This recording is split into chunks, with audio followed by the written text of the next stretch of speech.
Good morning and welcome. Today is June 6, 2023. I welcome you all to our Board of County Commissioners meeting. I call the meeting to order. This morning we're going to have an invocation, which will be a moment of silence, followed by the Pledge of Allegiance, and we have a special guest here to lead us in the pledge. So if you would all please stand for a moment of silence. Since we've just had Memorial Day, let's take a moment to remember all those who sacrificed their lives, not just the people that did it, but their families, to allow us to be here today to have this meeting.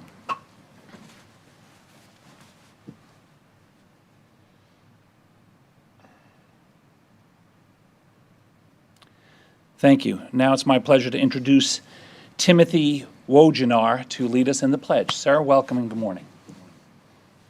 Good morning, Mr. Chair. Thank you. Fellow commissioners, thank you for having me. I pledge allegiance to the flag of the United States of America and to the republic for which it stands, one nation, under God, indivisible, with liberty and justice for all. You'd all please be seated. Mr. Wojenar, we are thankful that you are here this morning with us. Can you just take a moment and give us a little bit of your background, sir, and what brought you here this morning? Yes, I will. Bring the mic up a little bit. Born and raised here in Martin County, and after high school, I decided that I needed somewhere to go, so I joined the United States Army, and I spent 4 years in Europe overseas. And on my way home, Iraq invaded Kuwait, so that kind of changed a lot of things. So I ended up in the Middle East for about a year and a half during Operation Desert Shield and Operation Desert Storm, and I served with the 101st Airborne Division. When I got out of the Army, believe it or not, I started my career for Martin County Parks and Recreation in '93. I did 4 years here for Martin County, then I transferred down to West Palm Beach, where I finished out my 30, and recently retired from Parks and Recreation, and started at the bottom and went all the way to the top, director. So it's been a good career. I love Martin County. It's a great place. And thank you for what you do, and especially thank you for what you guys do for the veterans of this county. Your VSO officers are all top notch. Thank you. Thank you for your service. 30-year career already. You look like you're 30. If you'd stay, we'll take a picture. We're going to do some other proclamations, and then we'll take a photo with you. Yes, sir. Thank you so much.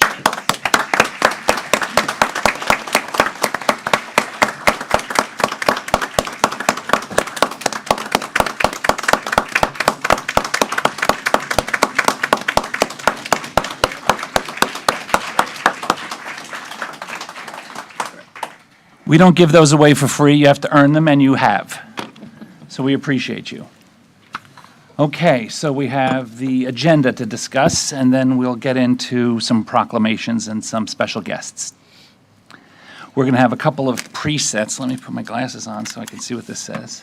There they are. We have a couple of presets at 9:15. Our sheriff will be here to discuss trends in his office that he is experiencing and cases related to mental health and the capacity of the jail.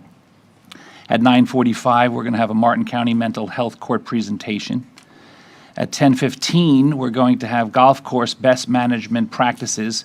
We've had some folks in the past that have asked questions about, golf courses, existing golf courses and proposed golf courses, and what ramifications would they have on our natural environment. And some folks from the golf course industry will discuss how their industry has changed from what most people might think were the old days of fertilization and pesticides and things like that.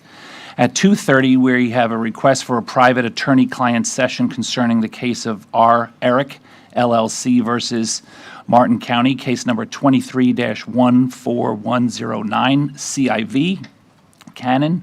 And then at 9:05, in the morning, we have public comment, as well as at 5:05. We have one additional item. It was a consent agenda, number 14, request for approval of an impact fee credit agreement, right-of-way dedication, and various easements to support the construction of the extension of Southwest Cargo Way to Southwest Citrus Boulevard. There are no consent pulls, and we've had one request to be withdrawn from the agenda, which was departmental number 5, Commercial Industrial Land Use Analysis. With that, Commissioner Smith. I move approval of the agenda with the consent agenda, the additional item of consent item number 14, and the request to withdraw agenda item department number 5. Thank you very. Thank you. We have a motion by Commissioner Smith to accept the agenda as presented, seconded by Commissioner Heatherington. All those in favor? Aye. All those opposed? The motion carries unanimously. We have 2 proclamations this morning. The first one is National Garden Week, and it will be presented by Ms. Laura Beaupre. Ms. Beaupre, good morning. You are recognized. Good morning, Commissioners. Gardeners seek to add beauty, splendor, fragrance, and nutrition to our lives through the growing of herbs, vegetables, foliage, and flowers. Gardeners advocate the importance of all creatures, large and small, that share our world and their roles in a balanced and productive ecology. Gardeners work to preserve our country's traditional spirit of independence and initiative through innovation and hard work.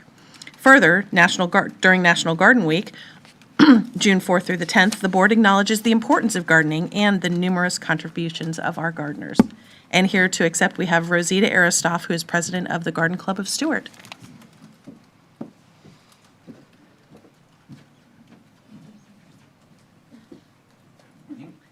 Good morning. That's fantastic. Thank you very much.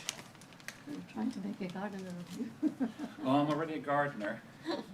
Why don't you say a few words, and then we can Okay. take a photo. Good morning. The Garden Club of Stewart is among as many as 5,000 garden clubs across America affiliated with the National Garden Clubs, which are currently celebrating National Garden Week. It is an opportunity for us to encourage pride in our communities and to work with other like-minded groups involved in the areas of Florida-friendly plantings, native plantings, floor design, and in generally sharing knowledge about gardening. Speaking of sharing knowledge, the Florida native Salvia mistela, also known as creeping sage, is an aromatic, low-growing ground cover which thrives in low-light conditions where grass cannot grow. It attracts pollinators, and both the fresh leaves and its tiny blue flowers are edible. In anticipation of Garden Week, recently club members, in cooperation with Keeping Martin Beautiful, participated in the Great American Cleanup at Memorial Park and throughout the Ripple Stormwater Eco Art Project in Old Palm City.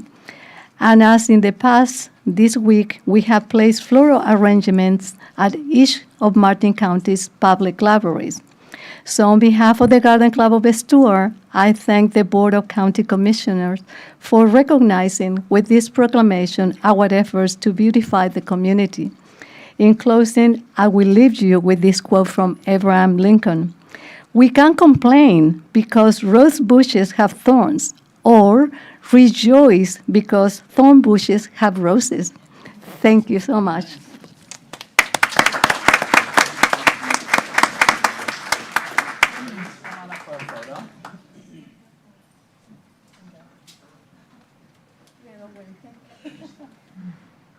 No, I'm going to have him so he's not, unless you want to make him an honorary member of the Garden Club of Stewart.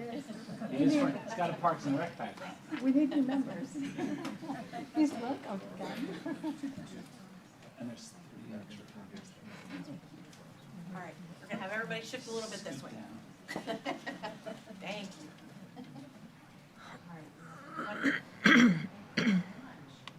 Okay, we're going to do a couple. 1, 2, 3. Thank you. Appreciate it. Thank you so much. Or whoever was here. Thank you. Our next proclamation is declaring National Safe Boating Week in Martin County, Florida. A significant number of boaters who lose their lives by drowning each year would be alive today if they had worn life jackets. Flotilla 59 of the United States Coast Guard Auxiliary, based in Martin County Sandspit Park, participates in the annual National Safe Boating Week campaign to promote boating safety and encourages the boating public to wear life jackets when enjoying the region's waterways. The board commends the United States Coast Guard Auxiliary Flotilla 59 for their efforts in furthering the goals of the National Safe Boating Week campaign and their year-round efforts to promote safe boating. And here to accept, along with a lot of folks, we have Marcus Kiriakou, who is the United States Coast Guard Auxiliary Flotilla 59 Commander. That's a mouthful.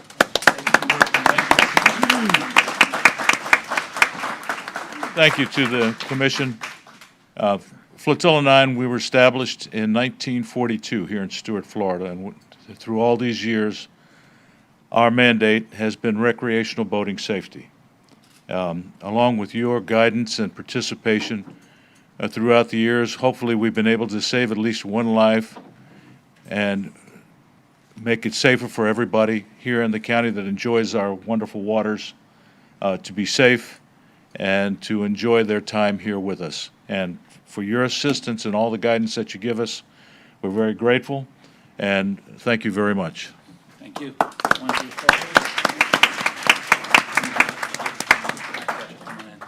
Have everybody come down. Everyone down, we have some life jackets demonstration.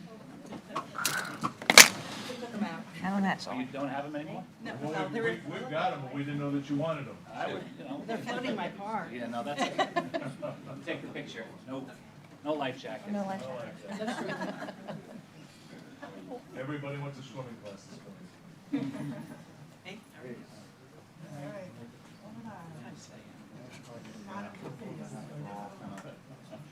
Fill the docket. Everybody, Fill reach the over. docket. Yep, turning is good. One more to get in. Tighten it up. Give some orders here. The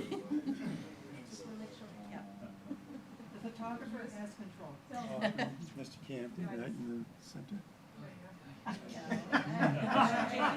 Would you switch over to this side? We're gonna lose you behind this big thing here. I think we can get everybody otherwise. Now we're talking. All right. Just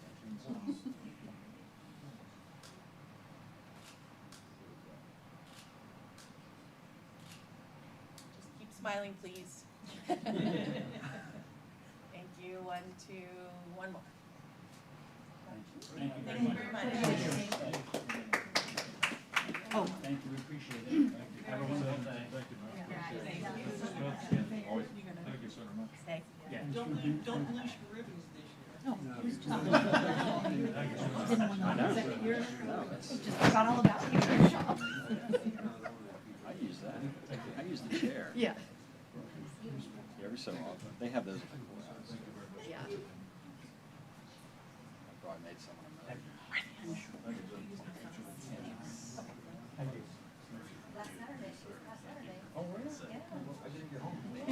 Yeah, I don't have to. Right in the middle. So what are you gonna do in retirement?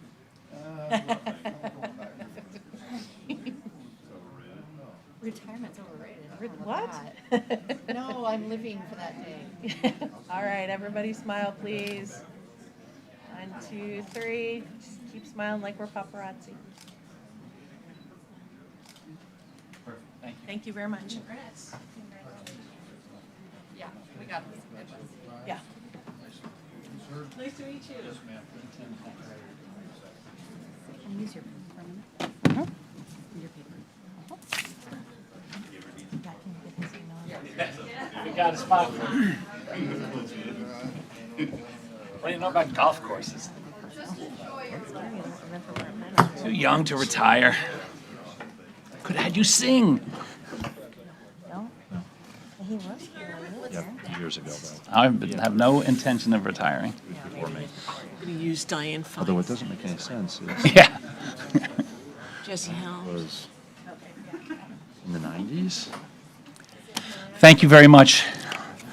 I'd also like to welcome, we have a group of scouts here this morning that are learning a lesson on civics. Why don't we have Judge Steele come up and give us a little update on who's here and about the troop?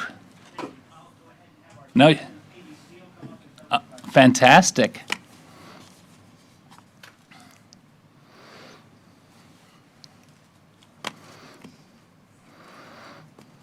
Katie's gotten much taller since the last time I've seen her. It's nice to see everyone here today. We're part of Troop 432, the first all-girls troop in Martin Up a little County. bit. There you go. We're the first all-girls troop in Martin County, and we're here today to learn about citizenship in the community because we want to be a more active part. Thank you. That's fantastic. Thank you.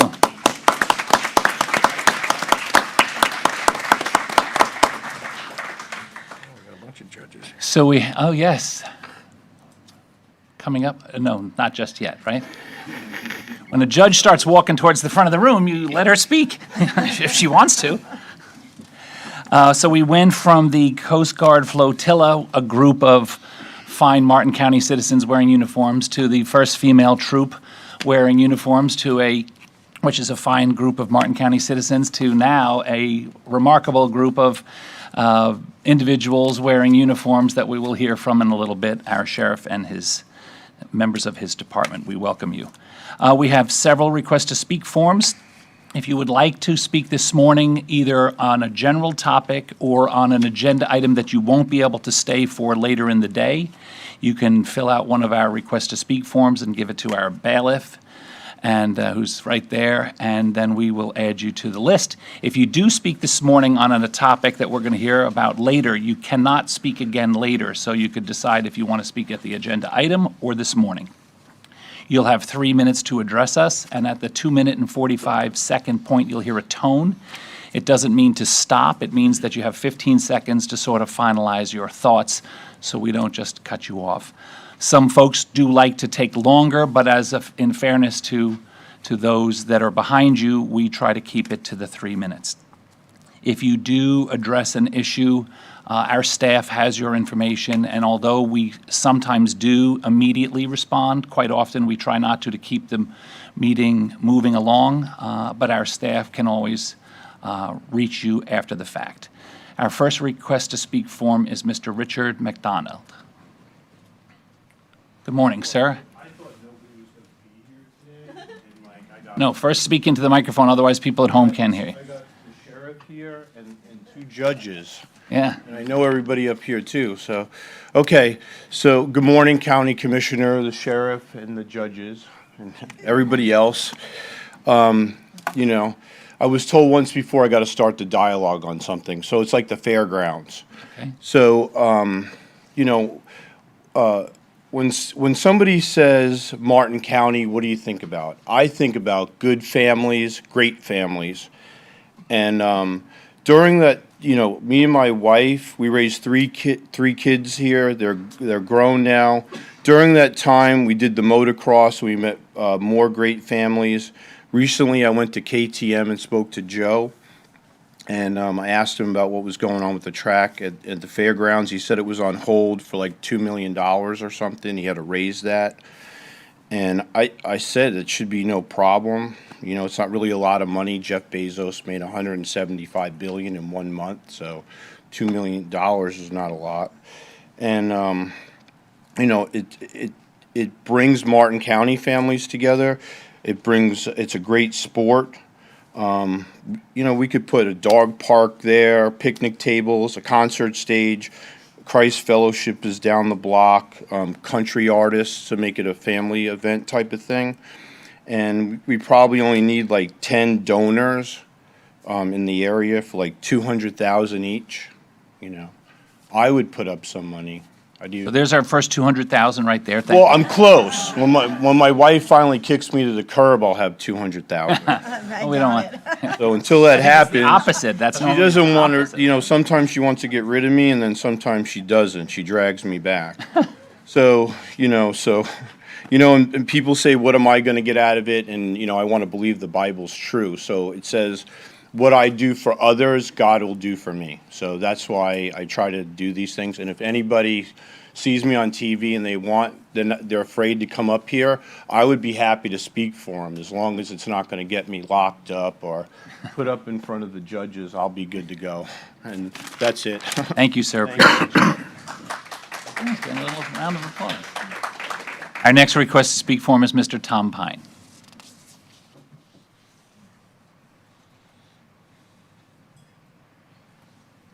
Mr. Pine, good morning and welcome.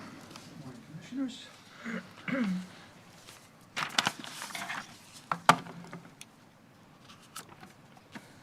I'm sorry I missed my, good morning, I'm sorry. My name's Tom Pine. I live in Jensen Beach.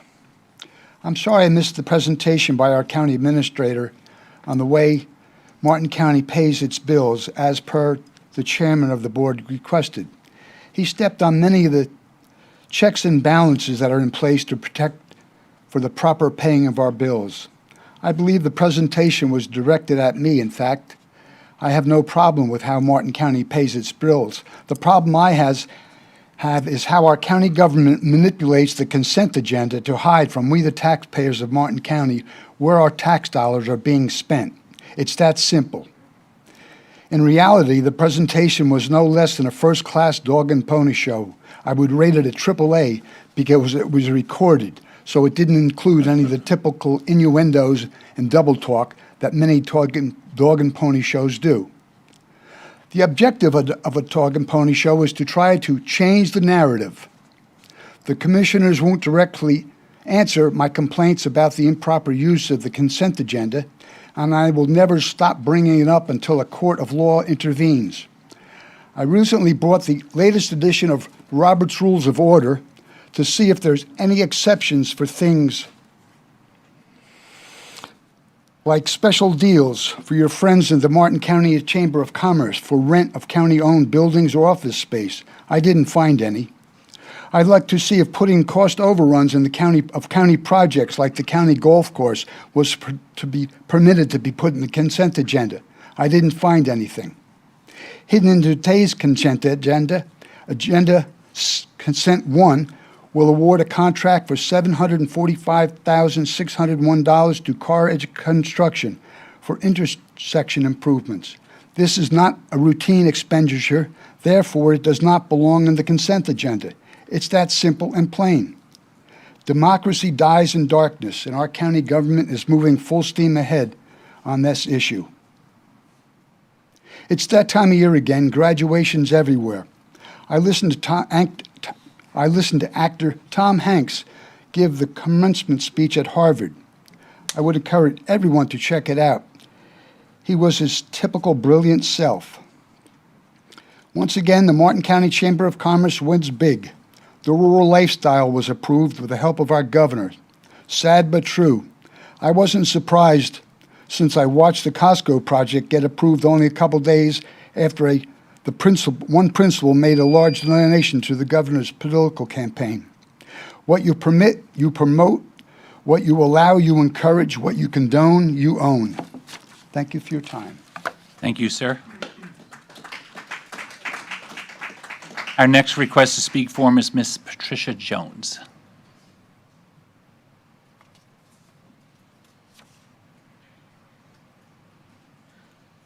Good morning. Good morning, Commissioners. Haven't been here in a while. Good to see you. Good to see you all, and thank you for all that you do. I'm Patricia Jones, and I came today, along with some of my neighbors, to make sure that you are aware of a violation on our beach on Hutchinson Island.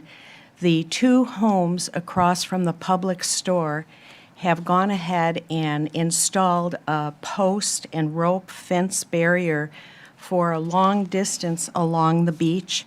And I have been talking with your great staff. You have, every time I call the county, they are very responsive. May I pass these pictures out so they help you understand why I'm here? I walk the beach, live on the beach, very blessed to do so. And I was so surprised when I saw this, and I called the Growth Management Department, and they were not aware of it, and it was done without the benefit of a Martin County permit. And I understand, and violation letters are attached that were sent, and this installation was to be removed by April 24th, and the owners did not remove it.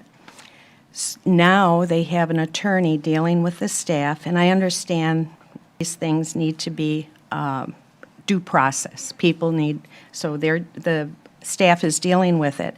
But I wanted you to be aware of it, because if this is allowed for whatever reason, and the staff says it really, they certainly hope to get compliance.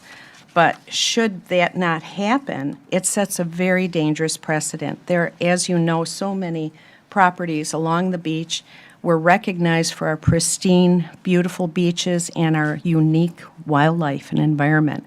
And something like this with these heavy posts even impede the sand, the natural buildup and height of the dune. It's the turtle nesting can be impacted by it, or the procedure affected for the turtles. So just wanted to bring it to your attention and hope for your support, should it get to your level, to uphold our codes and support keeping the beaches free of any fences or impediments such as this. And thank you very much. Appreciate it. Thank you, ma'am, for bringing that to our attention. Appreciate it. Our next request to speak form is Milana Miller, or Millar.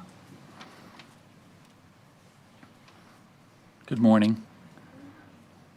Was it Miller or Millar? Milan, that's an N at the end, not an R. My parents, Milan, go figure. Milana Milan. Well, now we know. Okay.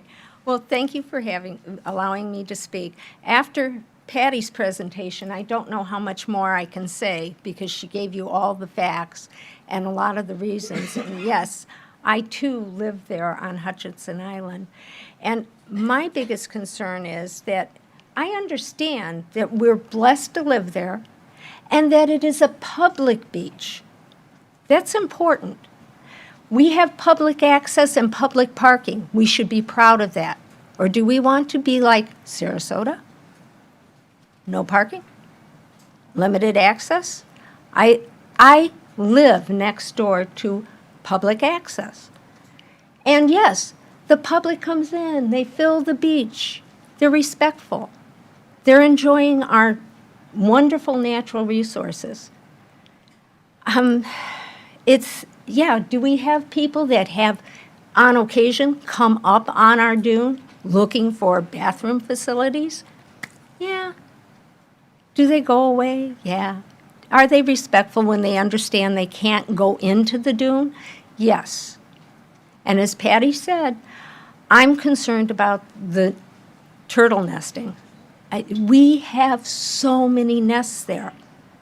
Just 2 weeks ago, I went out and we had literally 10 nests right next to our access, our crossover. You looked up and down the beach and there were hundreds of them, something for us to be proud of. So I understand that your hands may be somewhat tied at this point and that you are working on it, and I want to thank you for doing that. Thank you. Thank you. Appreciate your comments. Our next request to speak form is Miss Dottie Lancy.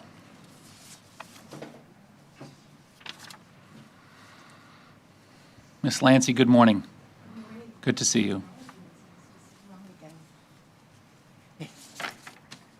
Guess what I'm going to speak about? I'm Dottie Lancy, and I live on Hutchinson Island, too.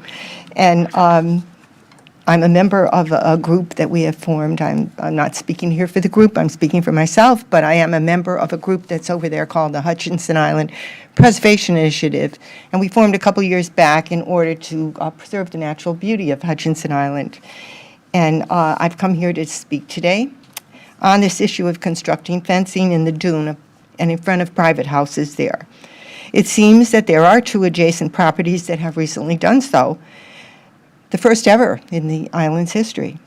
And that is because Martin County has very strict rules governing this.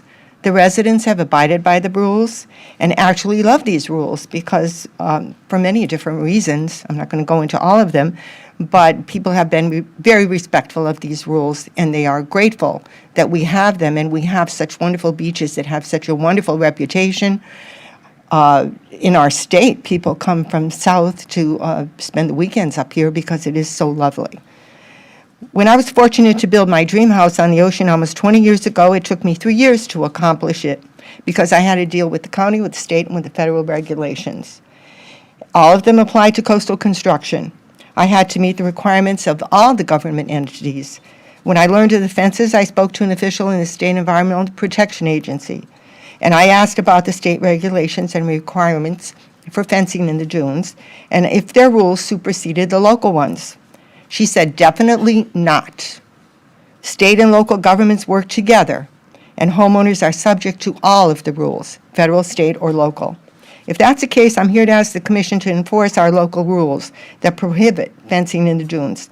I do not own the beach, and neither does anyone else. I may own land bordering the beach, but because it is such a precious resource, I can't do anything I want with it. I have to abide by the rules, and I'm happy to do so. Martin County does not allow me to put up a fence on the dune. Please see that the county rules are enforced and that our beaches remain a natural enjoyment for all of our residents. Thanks for listening, and I hope that you will follow through on this. Thank you. Thank you, ma'am. I'm to our last request to speak form. If anybody else would like to speak, please let me know. Sir, come forward.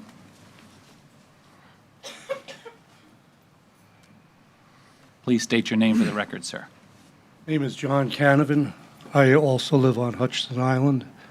One easy fix to this problem is replace the keep off the dune signs that we lost during the winter storms. Requests have been put in before. Sarah helped us about 3 years ago. My understanding, it's Department of Parks. Please get them to move on it. Thank you for your time. Thank you. Anyone else? This is your time. With that, I go to our last request to speak form by Mr. Len Susi. Mr. Susi, good morning and welcome. Commissioners, please. Thank you. I've been a resident of Martin County for 17 years and been involved in your affairs and our affairs all that time. I would like to discuss to you my view of the future of Martin County in regards what I see going forward. My guide in this through the lens of competitive advantage. That's a term that's turned by Michael Porter, one of my professors at the Harvard Business School. And you look around the world, you'll see that Italy has a competitive advantage in leather. The production and sales of leather, 70% of those items touch Italy at some point. Holland has a competitive advantage in cut flowers. New Zealand produces the cheapest milk in the world, and their competitive advantage is the export of powdered milk. So the question I ask myself is, what is our competitive advantage? And that is its closeness to the Gulf Stream. And knowing that the residents in 1892 cut the first canal and access to the ocean. And that changed the St. Lucie River from a river to an estuary. That gave birth to the marine industry, and it's been growing ever since, very successfully. And then I look around and I say, well, what else is happening? And I see what is happening in our golf course industry, and I see a second competitive advantage. There's a critical mass being formed and is being enhanced. That too began quite a while ago with the development of Seminole in 1929. That was followed in sequence by Jupiter Hills, Loblolly, Medalist Bears Club, and MacArthur. So I see a foundation here for a new competitive advantage for Martin County. That has now been enhanced by recent applications to the county, to your staff. Grove 23 would be one, MacArthur Second 18 would be another, Atlantic Fields would be another, Apogee with 3 courses would be another, and Rolling Sands is the most recent submission that I'm aware of. These 5 parcels total over 5,000 acres. And at a fair value of $17,000 an acre, that's $88 million have been invested by third parties into our county. We thank them for their vision. Those 7 courses will be built, and they're great opportunities, one for water farming. I think that should be emphasized. There should be great enhancements can be done. Future tax revenues will be between 35 and 40 million a year. Jobs will be created at all levels. Local charities will have a new list of donors to attack and to address and support. I think we can become the golf capital of the world. Mr. Susi, and I your think time we is up. Thank you. And I think we should support the golf industry as we have the marine industry. Thank you. Sir, I'm sure you are aware that this morning we're going to have a presentation on some of those golf courses that you mentioned, so I would invite you to stay, if you can. Mr. Susi was our last, excuse me, was our last request to speak for him. If anyone else, well, thank you so much. I appreciate that. I don't know if the clapping was for the last speaker form or. Yeah, I'm not sure if they were happy that we're done with the public comment or my pearls. Commissioner Smith. Yeah, thank you for our residents bringing forward this thing. Don, yeah, this thing. And if you can just say yes, maybe, is there an active lawsuit that has been filed? No. Okay, thank you. Don, do you have any just initial thoughts? Obviously, it's going through our code enforcement process. We had this happen once before at Bathtub Beach, and we were successful in having it removed. I would expect a similar outcome here. There is a due process issue, but certainly with turtle nesting season and the Endangered Species Act, there is some potential that this may bring on other federal actions above what Martin County has. So anyway, I have not been engaged in it at this point, but certainly will ensure that staff is moving forward on this. I guess what I'm interested in, and Sarah, you're poised to, so I'm trying not to say anything that puts us in a bad way, one way or the other. I assume that anything east of the dune is public. Yes, Mr. Chair, but the issue here is how do I say this? The property owners have retained counsel, and they are taking a creative interpretation to some of our codes. We strongly oppose that. We have our staff I'll leave it be. engaged in I it. just- So we are actively involved in it, And do we have in opposing this. do we have an estimated timeline on something like this? I'll be happy to check and report back by the end of the meeting. That'd be great, thank you. It's really fascinating that someone would do this. Yes, sir. Thank you. Thank you. I think, separate from the conversation that just took place, I think the recommendation and suggestion of reinstalling keep off the dunes signs wouldn't adversely affect the process that you're going through, Ms. Woods. I would request that our Parks and Rec or sign department, whoever does that, people that are not familiar with the beaches and the dunes setup, or folks that are and just don't care, the signage is important, and I think that's separate from the conversation that was had. So I would recommend or request that we go ahead and get those signs that say keep off the dunes, intersperse the full length of our beaches from south to north. Sir.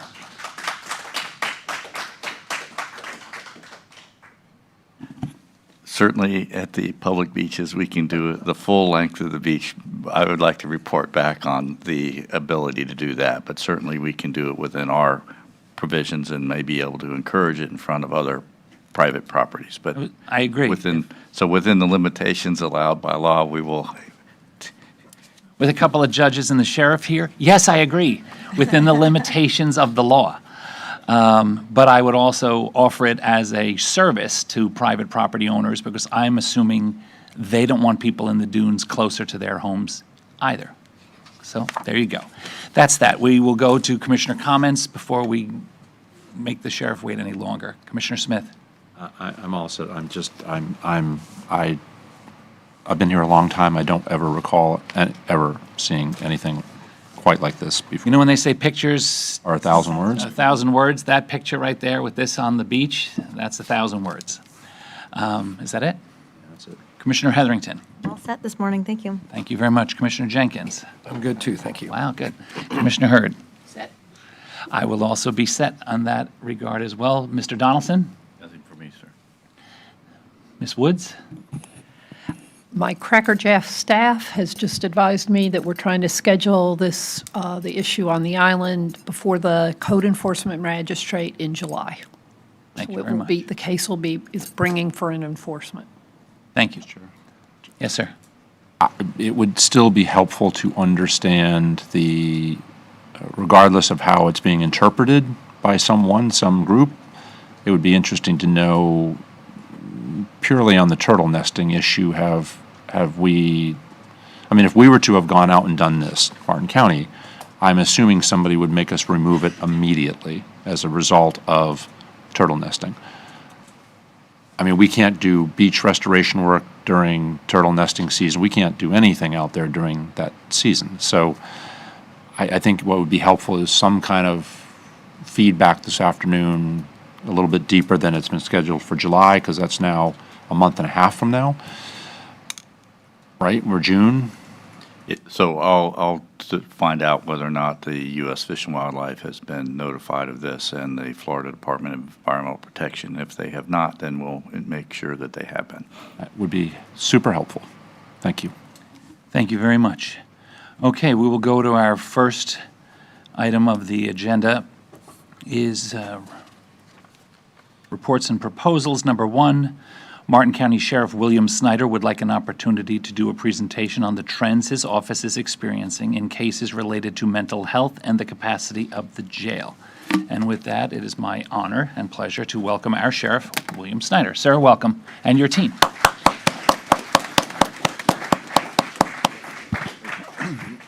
You can take these seats right here if you prefer. If you're more than welcome to sit, or stand, whatever the boss says is acceptable.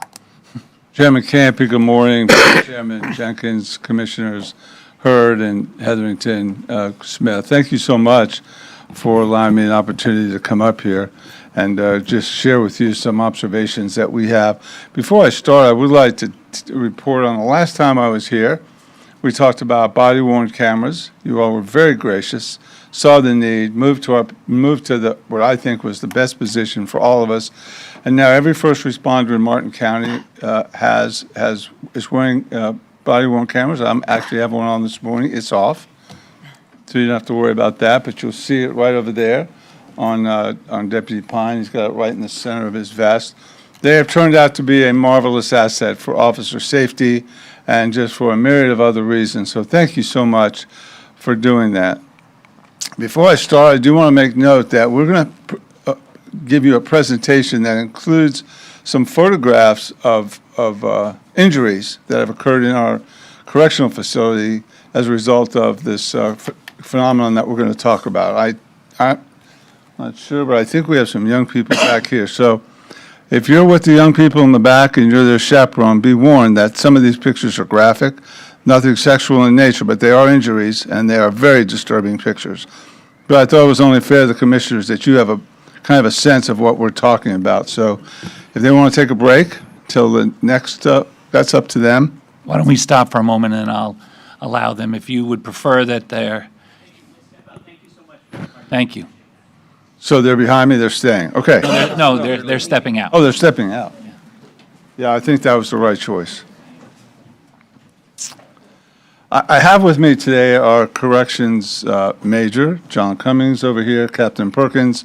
I think behind me is Captain McHale is right there. And then you see Chief Budenseek behind me, and the rest of some of my staff is also here. I think our Chief Financial Officer, Kevin Youngblood, is sitting back there if we have any questions.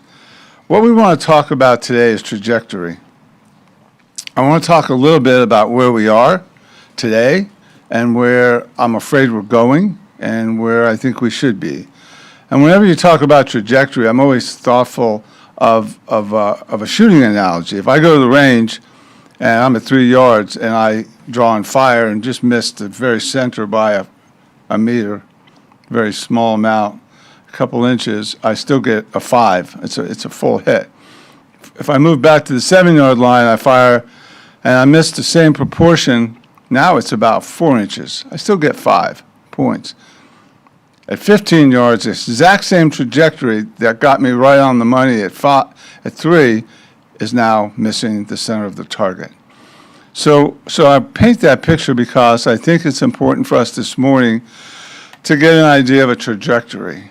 Not so much where we are today, but where we are today as it indicates where we are heading. Mental illness is the issue that we see over and over again in the national news and state news. Matter of fact, there isn't probably a sheriff's office that manages a jail anywhere in the state of Florida that couldn't come up and make the same statement that I'm about to make. We are the single largest mental health care provider facility in the county, and who's ever second is a far distant second. We have a tremendous caseload and challenge with people that are having mental illness crises. So with that, let me tell you where I'll tell you where I think we need to be based on what I'm seeing now. I think we need a new facility at the jail, a new pod, designed specifically for people with mental illness. Currently, we have this kind of this in-between area. If somebody is having a mental health crisis, they're out in the front yard, they've ripped off their clothes and they're screaming, but they've committed no offense. We have a Baker Act. You know what the Baker Act is. We involuntarily commit them to a local facility for a period of time not to exceed 72 hours. Most of our mental health crisis calls result in that configuration. The problem we run into, and the reason we have mentally ill people inside of our correctional facility right now as we speak, is because oftentimes people that are having a mental health crisis commit a crime. So maybe that person, instead of just screaming in the front yard, stabbed his mother or stabbed his father. Matter of fact, one of my neighbors in the last few weeks, inexplicably, without any warning, the dad went out just to say, hey, we're going out to eat, and he thought, who knows what he thought, he came out and stabbed his father in his throat. Thankfully, he survived. But what do I do with that person? Clearly having a mental health crisis, but he's committed an aggravated battery. I can't take him to a receiving facility. There's no way. He has to go to jail. He's committed a violent felony. So that's the conundrum we face day in and day out. People that are clearly having a mental health episode commit a crime. Now, obviously, if it's a low-level crime, it's a trespass. The same person in the front yard runs into the neighbor's front yard. Now they're screaming, and we get there. 10 out of 10 times, we will Baker Act that person, even though there's a minor trespass. Or maybe they've gone into a store, lost their mind, and pushed over a shelf, and they're just clearly not a vandal. They're having a mental health crisis. That person would get Baker Act. But if the same person at the CVS picked up a bottle and threw it and hit the clerk in the face and broke her tooth out, now I have an aggravated battery. So I think I wanted to set the stage because I do think it begs the question, what in the world are mentally ill people doing in a correctional facility? That's the answer. They've crossed the line, committed a crime serious enough that we have no alternative. I can't go out and say, okay, by the power invested in me, by the voters, I declare you mentally incompetent, you go into a receiving facility. It just doesn't work that way. So that's why we've had as high as 30% of our jail population at any one given time. It's not that high today. It's a little lower than that. We've gone up into the 30 percentile range where they are on 30% of the inmate population, excuse me, are on psychotropic drugs. They're being treated for mental illness. Either they came in pre-diagnosed and were following a doctor's order, or they come in and a doctor diagnoses them. So that's the setting. That's what we have today. Let's take a look now at the slide presentation. I'd like to thank Captain Perkins, who worked very hard on this. We are not currently equipped or set up to properly care for mental health inmates. The reason the jail is not set up for it is it was built in the 80s. None of you were commissioners then. But when that, right, when that jail was built, Not old yet. Couple years.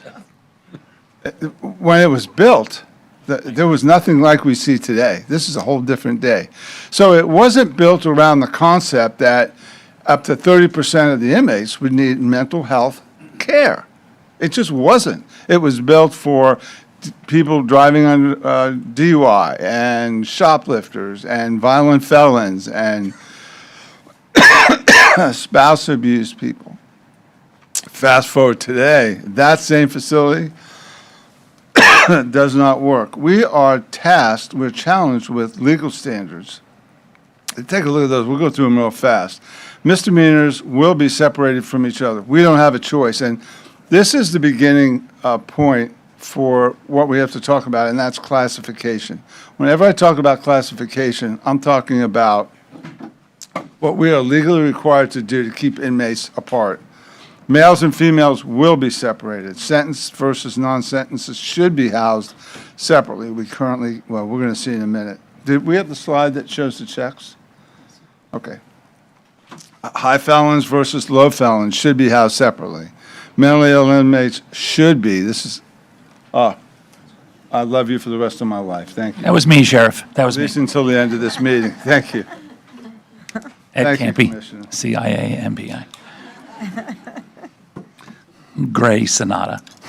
Mentally ill inmates should be provided special housing, and juveniles must be completely separated where they can't see any adults or hear adults. So you see what the conundrum is? I am obligated by law to classify people properly so that I don't put a 15-year-old who's committed a violent felony in with a 40-year-old gang leader. I mean, we just can't do that. So traditional classification model levels, and some are not feasible. Real quickly, the top three we do, but look at the bottom three. Sex offenders and predators are currently having to be mixed in general population.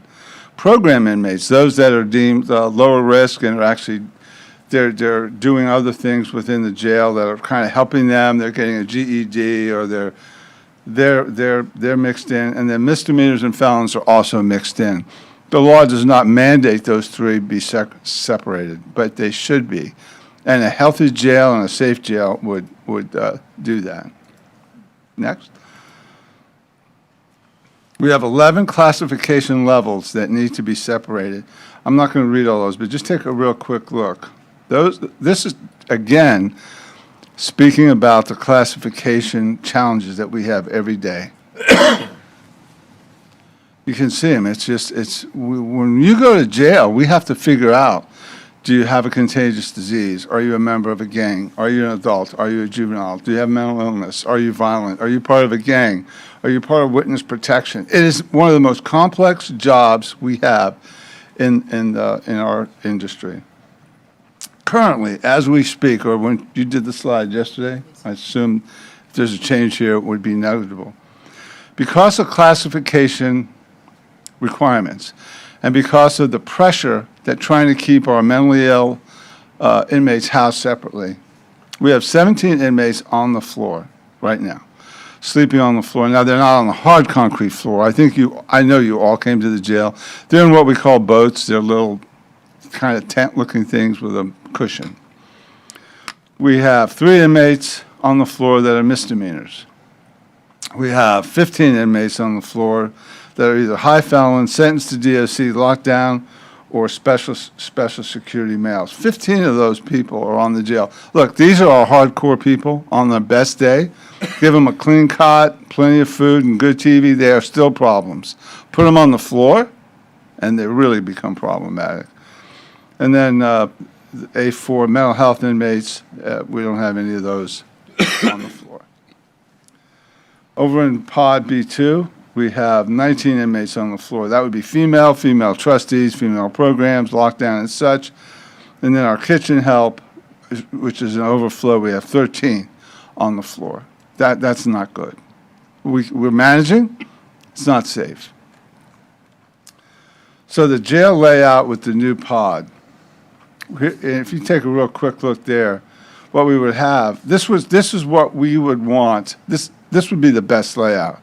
We would have a transient zone for first appearance and low-level felons. Misdemeanors would be, and sentenced misdemeanor trustees and juveniles in A2. High felons, sentenced DOC holds, that's Department of Corrections, and special males.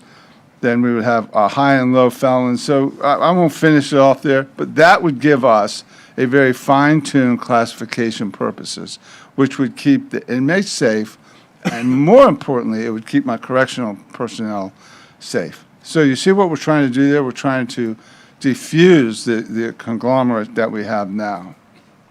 Here's our purpose. All mental health inmates should be in one place. All 18% of the inmates on psychotropic and medications, which we have right now, will be monitored in one area instead of various areas of the jail. Imagine this, spread out throughout the whole jail. So as our nurses are going to give out medications, they're going to A1, B2, A3. They're all over the place. We want to put them in one place so that one nurse with a medication cart can go. I see them, I go over there, and they're pushing these carts all over the jail.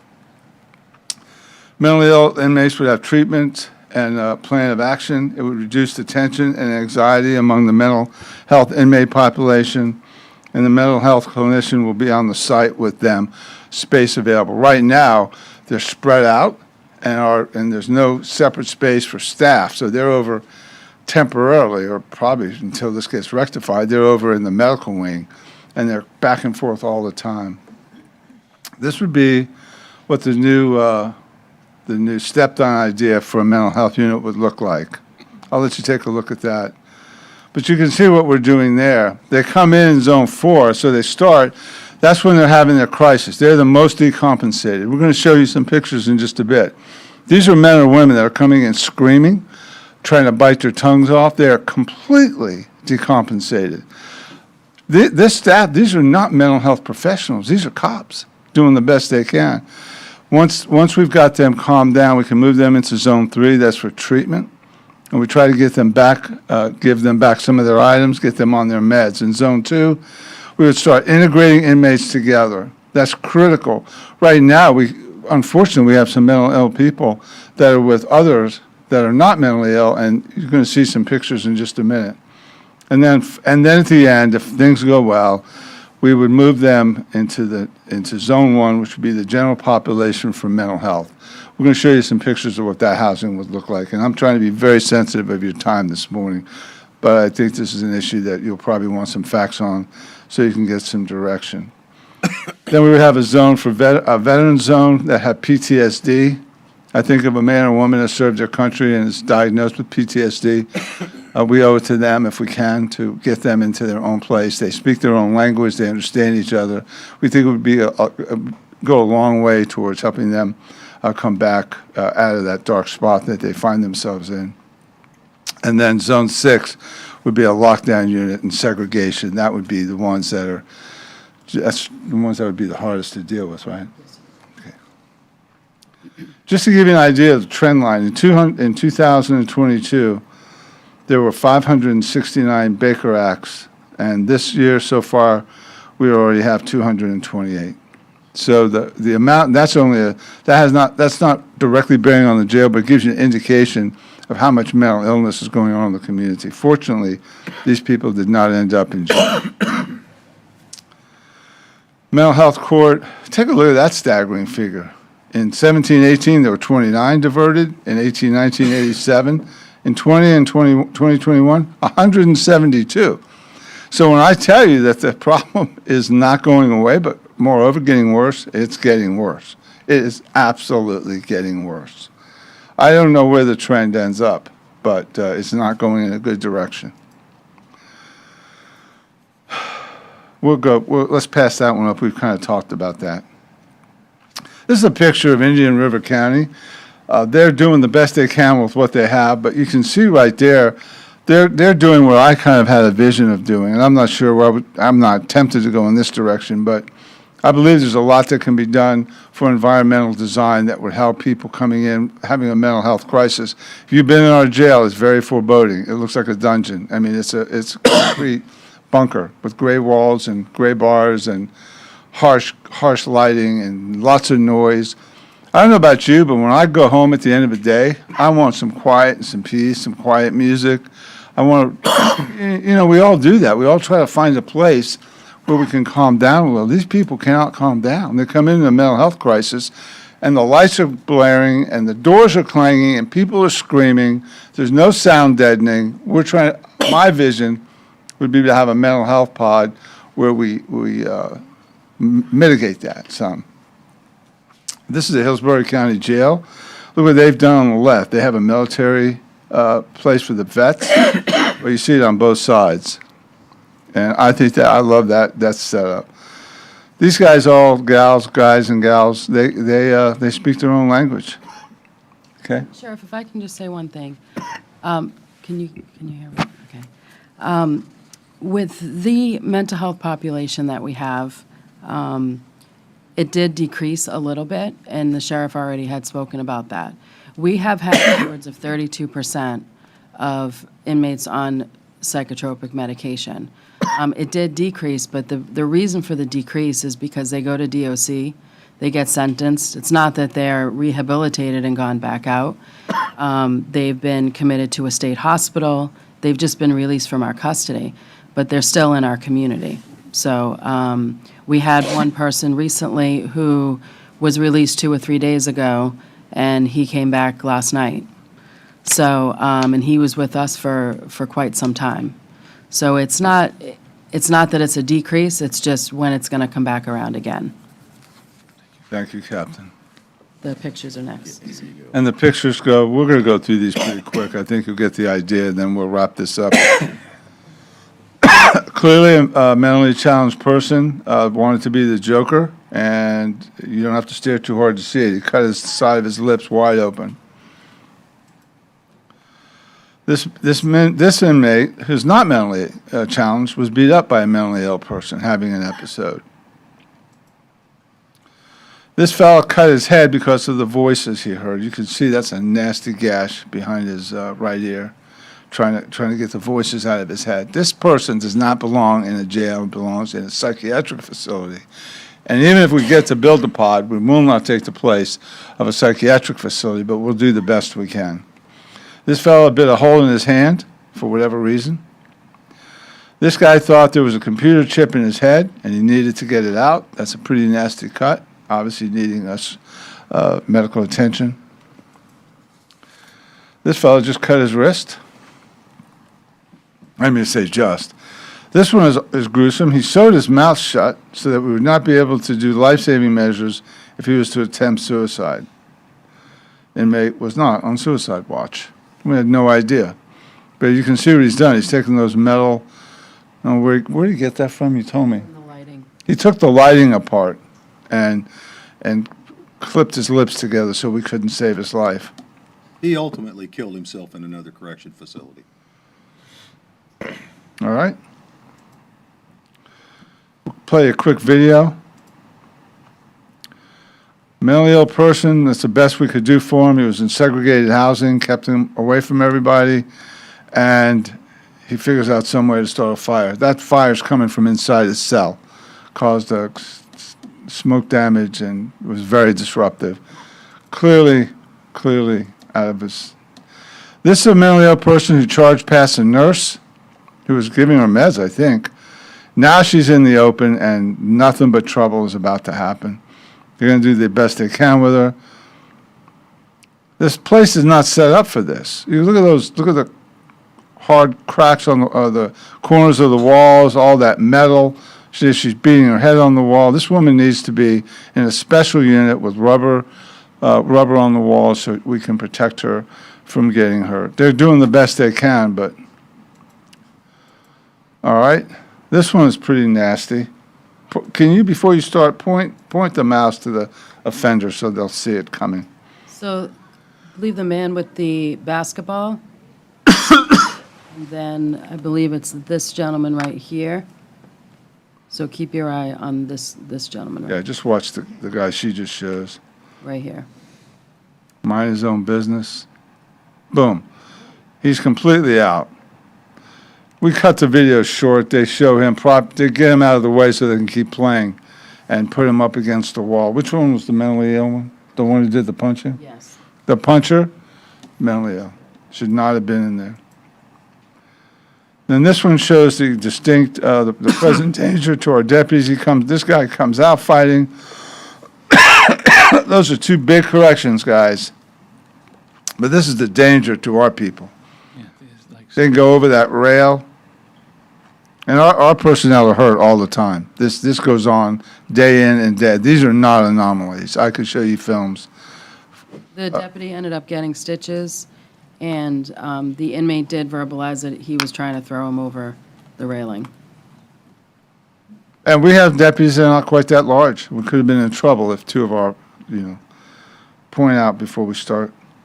The gentleman sitting right here, his target is on the gentleman that is on the phone, and he slices his neck with some sort of a weapon. He's mentally ill. So No idea it's coming. And this gentleman right here.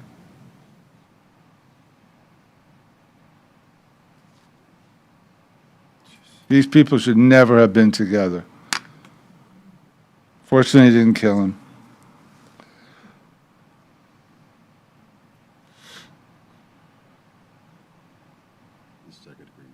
All right. I think, what do we have, one more? Sheriff, while you have that video, if you could just show the boats you were talking about, those gray things that look like shelving units, that's the beds, correct? These are the beds, yes. Inside the general area where everyone is, normally it's those rooms up above or those cells up above. Some people are sleeping on those right in the open with everyone else. And there's also, like the sheriff was talking about, the boats that actually go on the floor, too, to keep them the 6 inches above the ground. We utilize those as well. And then the last picture. This is what the Dallas County Jail has, a mental health unit. Look at the different feel. This is really the most important. Everything is soft. Look at the curves on the walls. When you look at that, you don't think you're looking at a correctional facility. That looks like a mental health facility. That's what we want right there. Look at the lighting is much more subdued. The paint on the walls is different. That would be my goal, where we could get these people out of the general population. Was that the last one? Commissioners, I want to be very sensitive of your time. I'll stop if there's a question I can answer. I'm glad to. All I wanted to do today was to share with you this challenge that we have, and maybe all of us together. I know Channel 12 picked it up last night, saw it on the agenda. If we don't do anything more than begin a discussion, I know this is extremely expensive. I never come in here asking for $5. But I owe it to the community, I owe it to you, and I owe it to the men and women in the jail and then my correctional deputies to share with you what we're seeing. Thank you, Sheriff. I appreciate it, and I know that some people, some people were wincing at the photographs, but I think it was important and appropriate that you showed them, because I think most people that are just, look, that's your goal, that people live in our community and not worry about these things on a daily basis, but they are happening on a daily basis. And for you to show them, the 5 of us were invited by you and your staff, and I appreciate the tour. You think you understand what a jail situation might be like because you've seen it on television, even if it's real jails that you see on television, until you walk through that facility and the clank of that door, even though you're not staying, it is shocking. And then when I saw the pictures and then was there in the control area watching down, there is, in my own mind, dozens of ways that could turn out terrible. Every minute. You could just be in for an offense and you're in that room, that guy that was on the phone, we have no idea why he was there. And, so you could be just a victim of a violent crime in there when you were in for something else, as well as the fact that our staff, your staff that's there, God forbid that corrections officer was thrown over the railing. I don't know if you live from that, diving off the top there, getting thrown onto the concrete below. Then it'll be a story in the newspaper, and everyone will look at you all and us to say, how did you allow that to happen? So for you to come forward and share this urgent alert with us, and I get that it's expensive, It was probably expensive 5 years ago. It's more expensive now. It'll be more expensive 5 years from now. It's not a situation that people would want to necessarily pay for. I know you don't have a specific number, but I'm sure you have some idea. So if you could share with our residents, ballpark, what are we talking about to do this? Chairman, I'm afraid to even do that because with today's construction costs, I can tell you I've been in close communication with our state rep, District 86, and he's promised me that he will try to he will try to get funding from the state. So Right. if the budgets stay good in Tallahassee, we may be in the best position we're ever going to be, especially if they will match us. Right. Understanding that the money would come from a variety of sources, but we're talking tens of millions of dollars. Did you have a ballpark, Captain Hunt? I believe, well, that was in 2006. Probably like 30. Yeah, it's tens of millions. Okay, so it's not like a $5 million fix. Oh, that no. People are like, oh, we're going to struggle to find $5 million. This is millions and millions and millions. Right, the problem we have is we have to build it to jail standards, so it has to be concrete and reinforced and, all Well, we the- would want you to. So I just think that we already are aware, our staff is aware, that this is something that is going to be discussed, not just a conversation, because that's terrific, but it doesn't really accomplish much. It doesn't help your staff if it's just a conversation without a result. So I think it's important that our public starts to become familiar with the fact that this is in the near horizon. You do have the space on the facility yard, correct?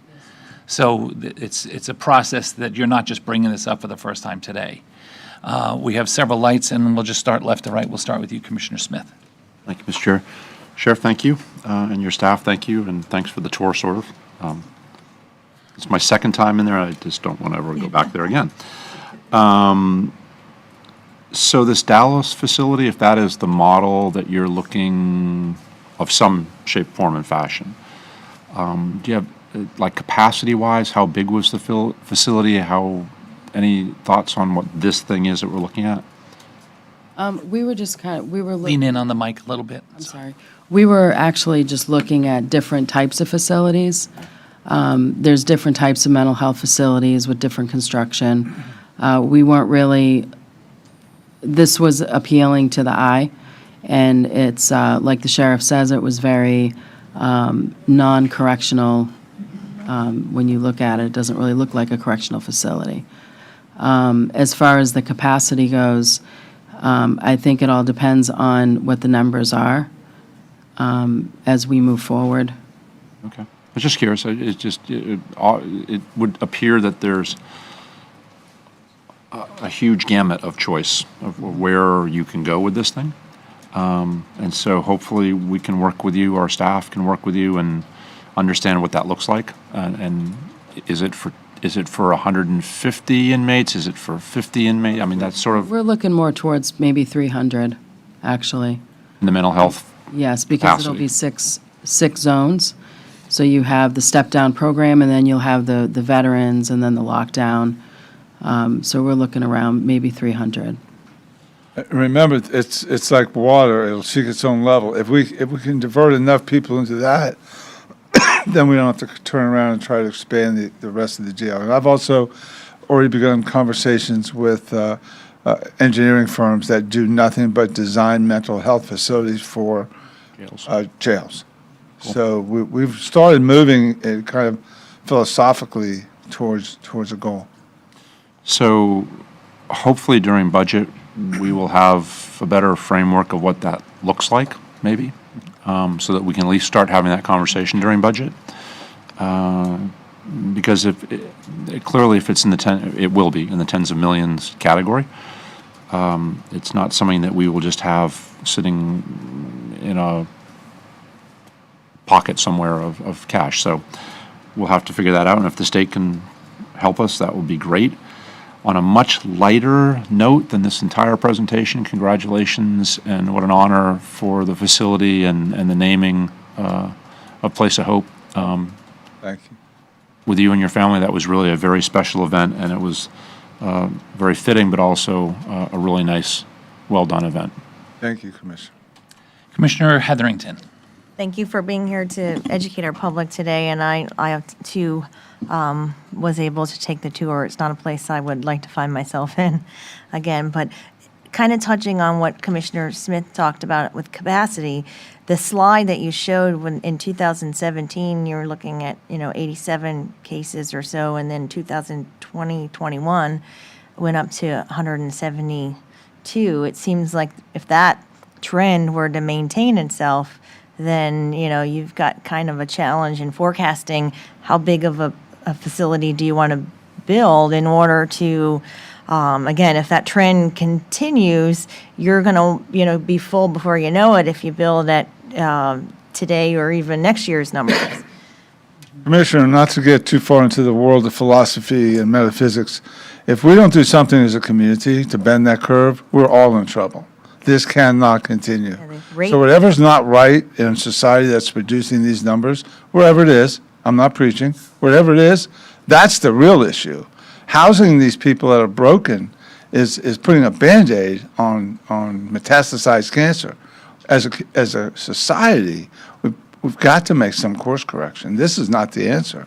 I'd like to see a whole nother presentation on what the professionals feel that are kind of impacting these trends, because that's a significant number from 2017 to 2021. Yeah. Thank you. Scary number. Well, the interesting thing is immediately following this presentation, we are going to have some bright news about some successes that are happening in our community with our mental health court presentation, which will immediately follow this one. Commissioner Hurd. Yeah, Sheriff, I certainly understand the need for this facility, and I certainly support you. However, I don't think that that's my decision to make. I think it's the decision of your funders to make. And I think that you need to make that case to your appropriators. I think you need to make that case to the taxpayers. Fortunately, we have an election coming up, and there is a compelling need. I think I'm confident that you can make that compelling need known and get support for this facility. And I think that that's what you need to do, is you need to reach out to the public and ask them to fund this facility. I agree with you 100%, Commissioner, and we're 100% in step with that. And I'll do everything I can, whether it's town halls, Facebook, any kind of meeting. We talk about it when we go out now. If we go out to HOAs, I talk about it. People will always ask me, what's your number one problem? They always think I'm going to say car burglaries. No, the number one problem is mental health. You can do it. I'm absolutely confident that you can get lots of support for building this facility. It's going to cost, between capital and operational expenses, it's going to cost $100 million. We can't make that decision. I can't. No, I get it, Commissioner, that the funding is the ultimate challenge. I know that. And you have a terrific relationship with our state representative, but you just said that every county has the same need. The state can't afford to build a mental health facility in every county. No, but our pitch is going to be, this will be a pilot. The other facilities that we saw here in Florida are just, they've kind of cleaned out one area and done something with it. We're intending to build a ground-up, revolutionary-style, humane facility for people in need. Yep. So I'm hoping that will be the call that will get Tallahassee's acquiescence. Thank you. Commissioner Jenkins. Just because everybody else has already said something and I haven't. The one challenge you have, in my frame of mind, is I had no idea of the scope of what we're talking about until I physically went inside that facility.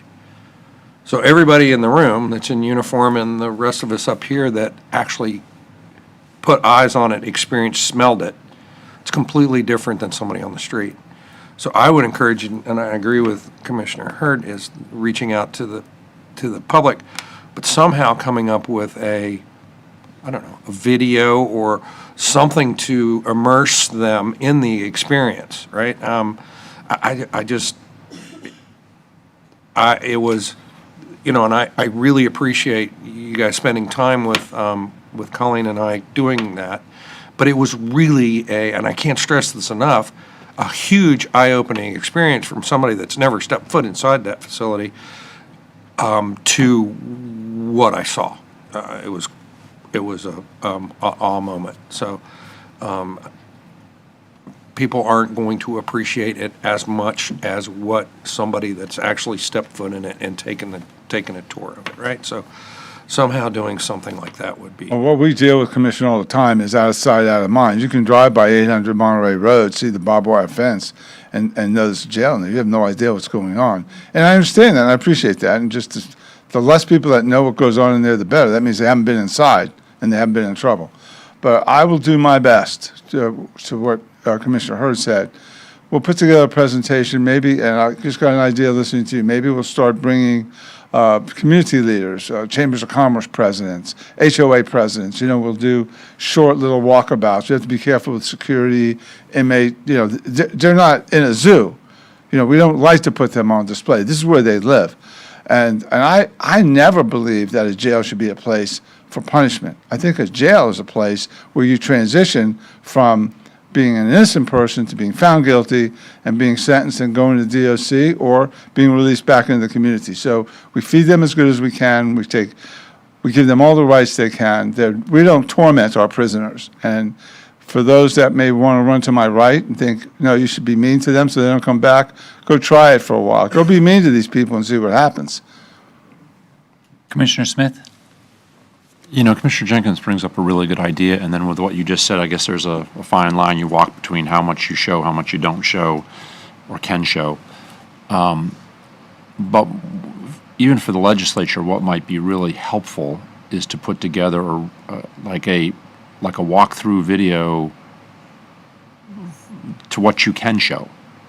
I mean, in other words, the second you walk in and the first thing you hear is the really loud shutting of a very heavy door, And I think if there was a 30-second, 3-minute version of a video of what actually is involved, then when we go to legislators, you go to legislators, and we're asking for something, it's something you can show. You can't show that. You can show things in the sand like that. That's very impactful. You cannot show what you just showed on a still photo and really get the knowledge of what it feels like to be in that place, which is not a good feeling. And so that way, maybe you don't have to bring the HOA folks there. You can take it to them like you did to us, but you can expand that a little bit in a well-done sort of a documentary of, the day in a life in a day of a deputy in the jail. This is Great what. idea. And we have a professional videographer who we can engage. All these are great ideas, and we're going to do a little bit of all of them. Thank you. To wrap it up, I would tell you that I agree with what my colleague said, and there is something to be said for the impact of having it be there. But I think most residents are tuned in enough to understand it's a challenging place. And for us, having been there, my first priority is to protect your staff from a catastrophic injury or fatality. The second is to protect the quote-unquote innocent, what do you call them, inmates? Innocent inmates from violent inmates, and then work our way through. The mental health issue, you can open any newspaper in any city and always hear about someone mental health through someone on the subway tracks, or there was a video that's going around this morning on all the news of a woman that lost her mind in a park and started attacking innocent victims, a woman with a baby. So that's all happening. If you need the money to build this facility, it's our responsibility to get it for you. Now, if you're able to go out and do a community engagement, terrific, but the residents elected you for your expertise in protecting them, and they elected us to sort of oversee the purse strings. So I don't mind you doing all of that, but, at the end of the day, we're going to do it. Not just because we're friends with you and you made a compelling argument this morning, because we all understand, not that that's not true, but we all understand that you don't have to really educate the population on that this is a crisis. And what you're dealing with is the tip of the spear of that crisis. So we appreciate you very much. You get the final word, sir. Thank you for your time, Commissioner. I'd just like to take 1 second and thank your new county administrator, Don Donaldson, who's been a real gentleman to work with. We've enjoyed him. It was a tough act to follow Chair Krista, but we love him, and we thank you for letting him work with us. Terrific, so we'll let him stay. Thank Thank you very much, and thank you to your team that you brought.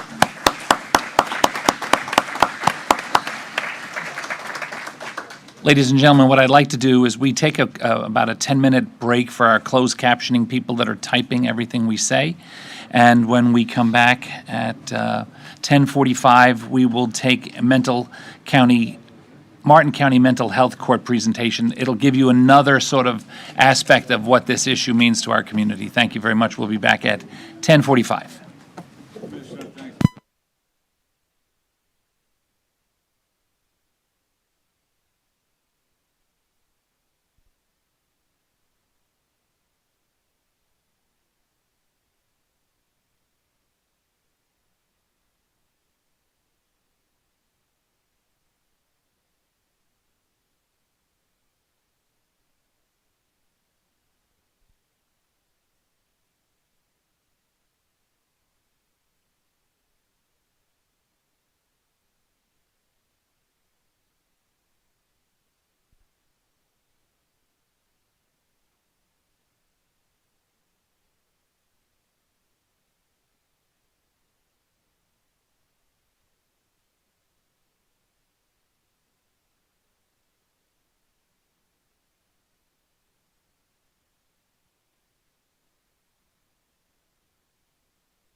You're on.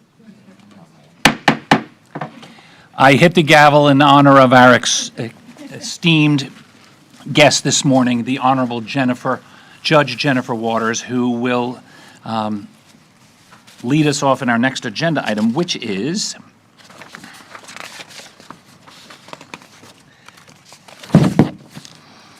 we're only 1 hour late on the preset. I apologize, Your Honor. Precept R&P number 2, Martin County Mental Health Court presentation. And, Your Honor, you are recognized. Thank you. Good morning, everybody. Good morning to all the commissioners, and I want to thank you all for the opportunity to be here today to present to you. I think all of you know, but just to introduce myself, my name is Judge Jennifer Waters. I am Martin County Court Judge, and I run our mental health court program. I have a lot of people here in support of this program, and everybody who's here in support of this program, can you guys stand up for me so that our commissioners see? Wow.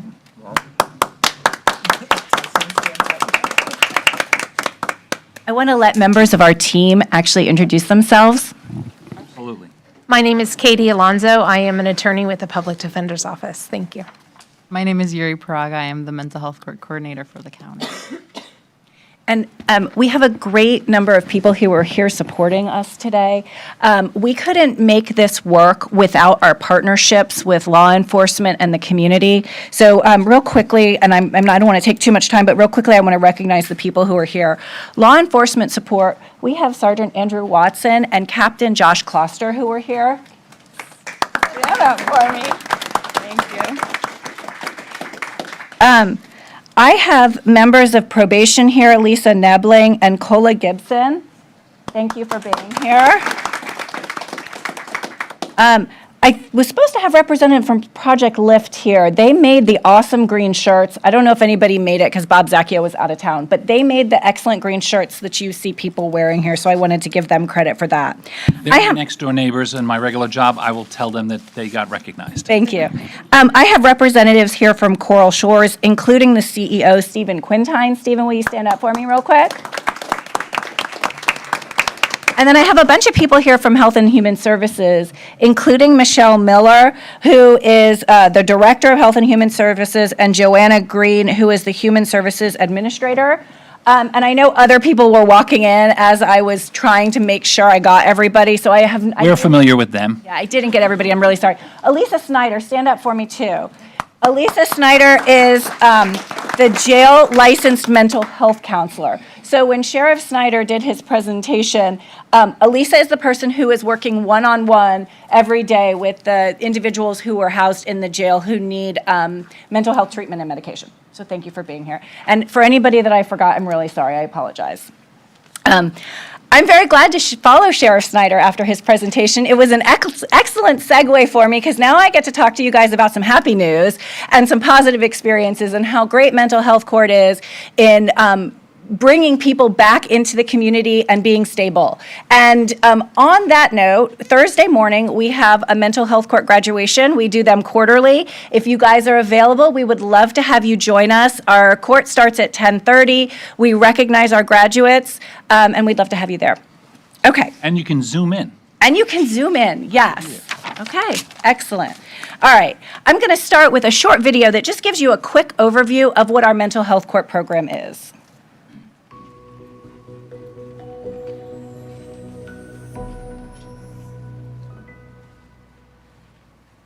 We started mental health court in 2007 in Martin County, and the reason is because when people get arrested, they go to traditional court. But with people with mental illness, that really is not appropriate all the time. And the objective was to take people with mental illness with diagnoses out of traditional court system and put them in mental health court.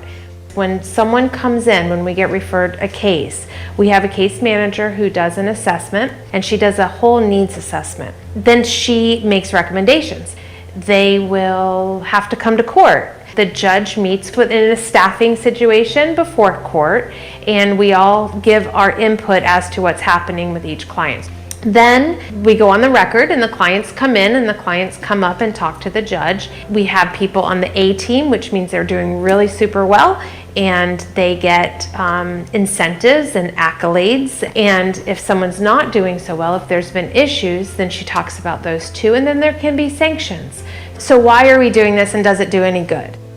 We've been researching statistics and trying to really make sure that our program is successful and it is doing what it's supposed to do. And our main goal is not only stability and for the client, mental health stability for the client, but also community safety, because that is also a really big factor. And I want to thank your IT and Martin County TV because they put that together, and it's been airing on Martin County Television in honor of Mental Health Awareness Month, which was in May. So first I want to give you some basic Florida facts surrounding mental illness in the state of Florida. Unfortunately, we are last in state funding for mental health services. We are third highest in the nation for people in custody. A quarter of those people at least are mentally ill. You heard Sheriff Snyder say that at one point he had 31% of his inmate population taking psychotropic medications. So generally we say a quarter, but that number is often higher. We have 176,000 Florida citizens currently incarcerated on a general basis, and 1 in 4 of those people have some kind of mental illness. It costs about $140 a day to house a mentally ill individual at the jail versus on average about $80 to house somebody without mental illness. So you can see that there's a huge cost associated with that, and I think that Sheriff Snyder's presentation really put that in perspective for you all. So, why mental health court and what does it do? When a person in the community is not stable, law enforcement often gets called, which is what Sheriff Snyder was walking you through, and people generally either get arrested or they get hospitalized and Baker Acted. When an offender is arrested, they're generally put in traditional criminal justice court, where the purpose is implementation of punishment and establishment of guilt. The traditional criminal justice system does not work for mentally ill individuals. It's not equipped or designed to help the mentally ill to receive treatment and to achieve a long-term period of stability, which is what our goal is. We knew we had to do more to help this type of offender, not only for them, but for the safety of the community. So, Can I just say, Sure. I think that Sheriff Snyder really kind of put a exclamation point on this, right, when he told us about his neighbor. And that person is clearly mentally ill. The parents are probably not seeking punishment. So the question is, what happens to that person? And they may have to go to the state hospital and stuff like that. But I think it's clear to everyone that the criminal justice system, the traditional criminal justice system, is just not appropriate for everyone. You know, there's a lot of mentally ill people. We saw some of them at the jail. And by the way, the videos we saw in the jail, I think were all in general population. So we have Ms. Elisa here who works in the mental health section, and I'm sure she has much more significant stories that she could tell. So anyway, I just wanted to kind of link that. So after years of meetings between the judiciary, the state attorney's office, the public defender's office, local mental health agencies, and law enforcement, mental health courts in our circuit were born. Martin County saw its first mental health court client October 31st, 2008, and we've been in existence since that time. And I'm really proud to be the mental health court judge. I've been doing it for about 3 years, and I really, really enjoy it. So I think you saw a little bit about this in Katie's presentation on MCTV. But in mental health court, we place our defendants on a specialized docket, and we remove them from a traditional criminal docket. They're monitored closely through weekly court appearances. They're drug tested on a routine basis, and it can be as frequently as daily, depending on the circumstances. And we ensure that our participants are getting the treatment that they need, including treatment from a psychiatrist, as well as mental health and substance abuse counseling if it's appropriate. It wasn't long, though, before we realized that a lot of our clients, it was difficult for them to access services in our community. So we enhanced the Martin County Mental Health Court team, and now we have a really excellent program that I'm really proud of. We have a case manager, and that's Yuri, and she's here today. We have a peer, and he's here today. case manager. There's our PR, Jennifer. We have a psychiatrist and a nurse practitioner that work with us and see our clients on a weekly basis so that they can receive medication quickly, consistently, and they're seen on a consistent basis. So that if they need a medication change, it happens immediately. It doesn't take months and months and months to get in with a psychiatrist. I can just say too, I work in all of our circuit-wide mental health courts, and Martin County is the only court that has that, which is huge because, as you know, as you can imagine, people really struggle with getting stabilized, and if they don't have that quick doctor appointment, it's impossible. And so we have waits in some of the other counties of 6 weeks even. Martin County, they see them almost immediately. So that's a really, really big thing that we are able to do. Which is really helpful, because if we have somebody who's been in jail and incarcerated, we can get them out of jail and immediately have them see a doctor and get on the right medications starting from day one. So they're not out in the community for a period of 6 weeks without the appropriate medications that they need. We also have, and this is really critical, we have developed, or Yuri really helped develop, a transitional home specially for our mental health court clients, which is key because stable housing is the bedrock to ensure stability. And I want to introduce Donnie Selby, who's here, and he runs the transitional group home for our mental health court clients. And I want to thank him for being here today. We also have therapists that work with our clients, both providing therapeutic services for mental illness and substance use disorder. Statistically, 75 to 80%, is that right? 75 to 80% of individuals with a mental illness have co-occurring substance use disorder issues. So generally, we need to have therapists that can provide both of those services for our clients. And that's 75% of the people in our court. I don't know in the general population, but in our court, those are the people.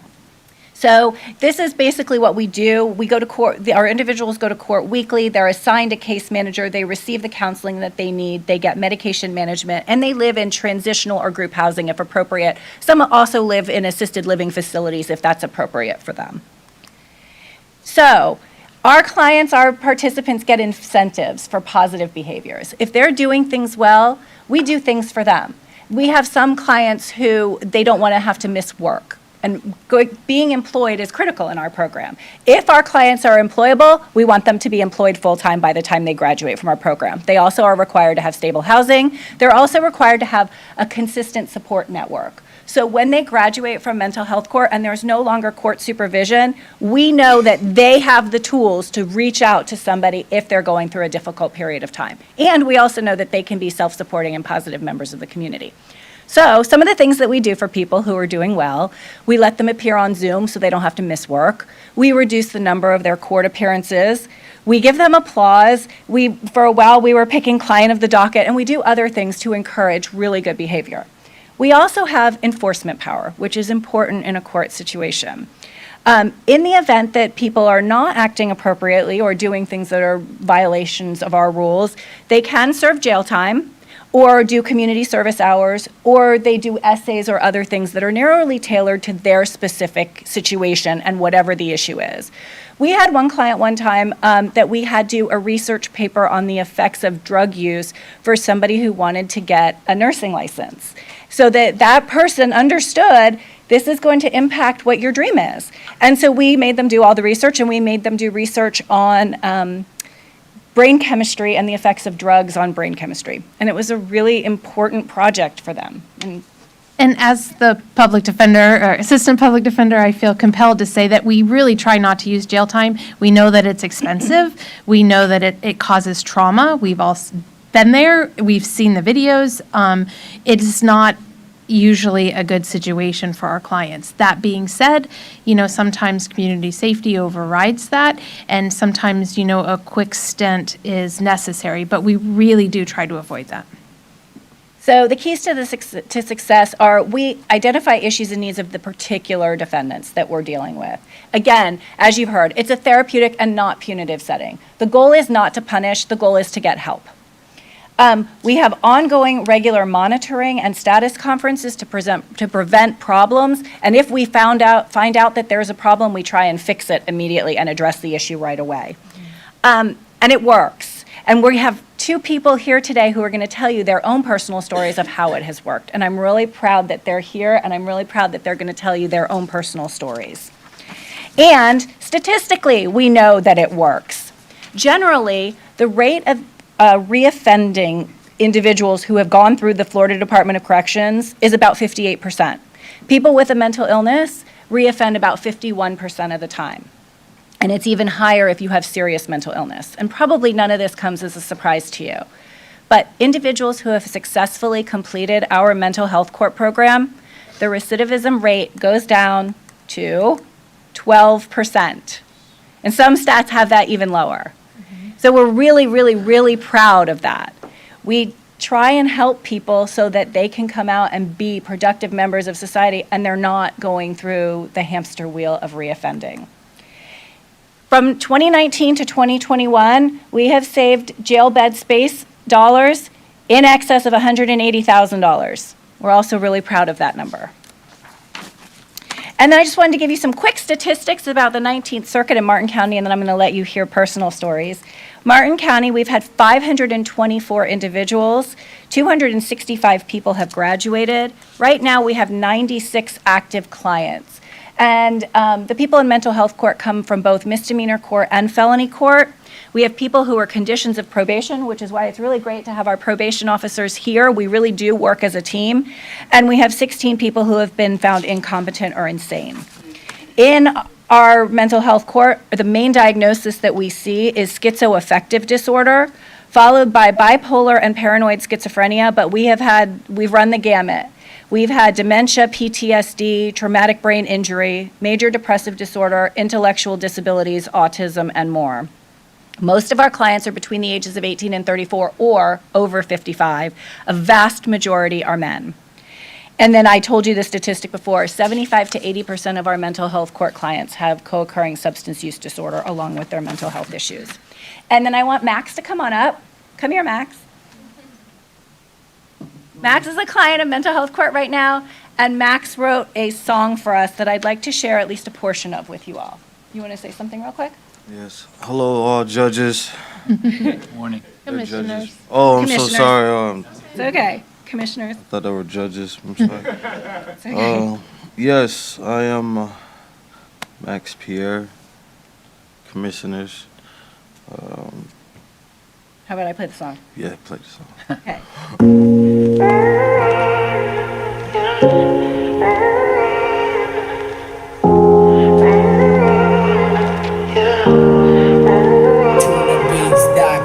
Put my heart in the cage. I'm not walking away. We're so close, yet so far. I'm reaching out to your hands. Only you understand. We're so close, yet so far. Yeah. Judge Water always tell me never give up. Yeah. Yuri always used to tell me I believe in you. I see the best in you. No matter what you go through, I'm always here for you. So call me anytime. You're always on my mind. I'm trying to see you do good. I'm trying to see you proceed. I'm trying to see you succeed. Me and the support team, we trying to see you make it. To have a better life so you can make it right. Cause I don't wanna give up now. I don't wanna give up now. And I don't wanna let them down. And I don't wanna let them down. Cause I don't wanna give up now. I don't wanna give up now. And I don't wanna let them down. Cause I don't wanna let them down. I don't wanna give up now. I don't wanna give up now. I don't wanna let them down. Put my heart. So anyway. Skeleton.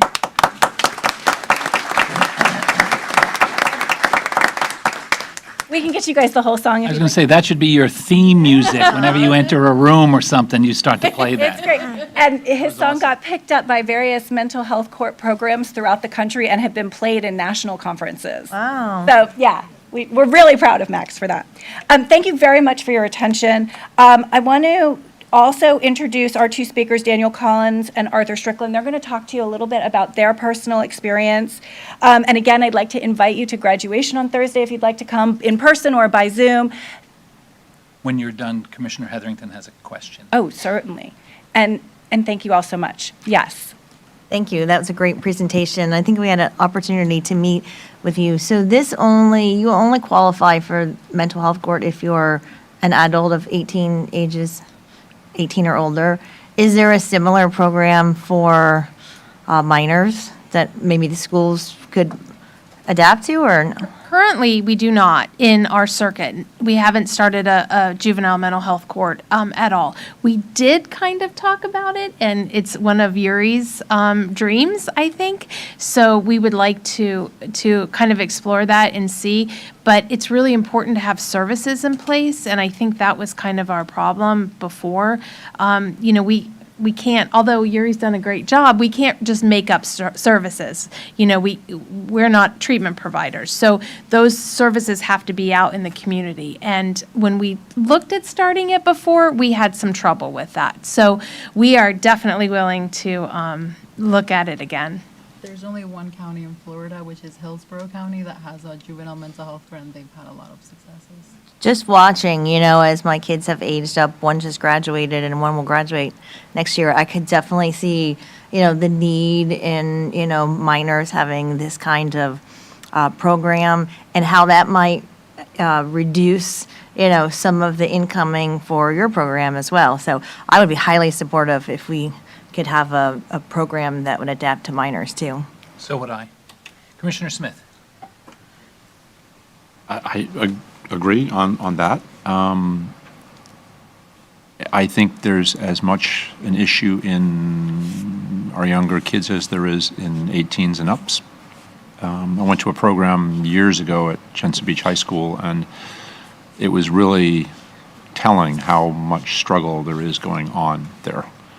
And it was really eye-opening, like, there's a huge problem. And I think to the sheriff's comment this morning, I think getting to where the problem is coming from in the first place is as important as all, and not that what you're doing isn't super important, but getting to the root of what's causing so much of it is a huge issue.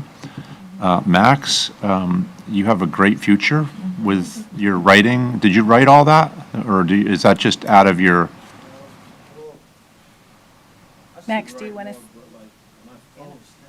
stand up? All right. When I make music, I just like to express it. Like I freestyle, so That was good. a lot of people were shocked. I'm like, no way, you probably wrote it. I'm like, I just said it. So Well, Max, my over here, no, it's okay. Our oldest son does rap, and he is a really amazing writer, and he's a great performer, and so on. And what you just did, what we just saw, is really amazing. And so follow your dream, because it's a great talent you have. It's not something that everybody can get up and do. And congratulations, that was really well done.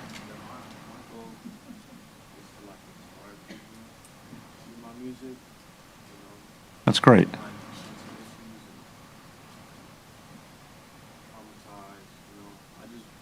at the end of the day, if someone's feeling down, depressed, I want them to go and look me up. It's great stuff. Follow your dream, okay? Good job. Thank you. All right. You have a couple of... Questions? Did you have someone else? Did you? We do? Yes. Which of you, who wants to speak first? Come on. Morning. Good morning. Hello, good morning, everyone. My name is Arthur Strickland. I'm here to share today about my mental health court. I have been a client since September 2021. I came to mental health court from the start of my program. I was very unstable, showing signs of psychosis, had delusional thinking. My diagnosis is bipolar 2 and also the substance use disorder. The team quickly acted and got me the help that they needed. First was hospitalized, next medicine management, mental health, and then mental health and management, obviously, following the housing. And since I graduated the PHP program, that's the Patient's Hospitalization Program, it's an aftercare after the hospitalization, I showed signs of improvement, more stable, less anxiety, less psychosis, better sleep, and eating healthier. At this point, early last year, I started understanding how important it is to stay on top of mental illness and manage it by properly taking my meds and having a stable environment with the team's support, improving my life skills. and with self-worth doing everyday tasks, including service work and volunteer work, helping others. That way I can be selfless and not selfish.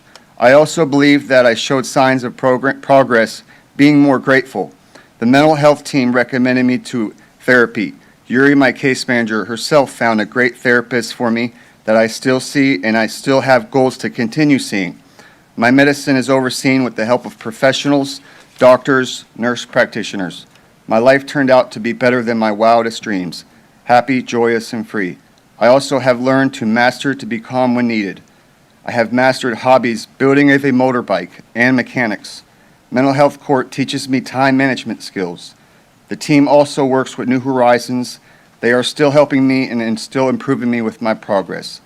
There are so many things to be available to all types of people with mental health issues. Programs that teach and show others how to work in a program called Project Lift.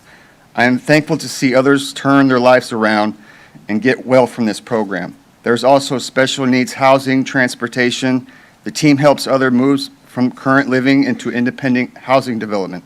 When I mention current living, my experience with the housing recommendation is Halfway House program called Dove's Nest. Owner Hugh Dove runs a great program.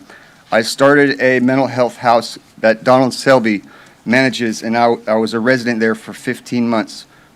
There I was followed the rules and learned to listen and do as told by my peers with compliance. Now I'm at a regular halfway house at Dove's Nest, taught me how to better my thinking skills, change of my old behaviors, and accountability. I would like to talk one more thing today on the topic of mental health. There are so many people that have mental health issues today around us anywhere that don't even know that they have them, and others don't have the means to get them the help they need. I hope that these people find out and get the help they need. Mental Health Court is one of the best programs for people who struggle with mental health problems. Others do have ways to get help, and they can be non-compliant by avoid taking their medicine or avoid seeing a doctor. That's just from my experience. The program taught me that I must continue my mental health management even after I graduate. That's why it is so important that people in need of this program learn about this process and get them the help they need. I am very thankful for all y'all's time. May you all have a great day. Thank you.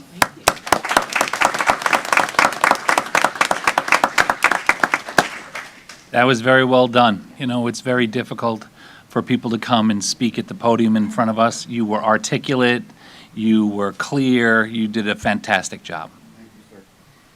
And then I have Daniel Collins who's going to speak, and it is nerve-wracking to be up here, by the way.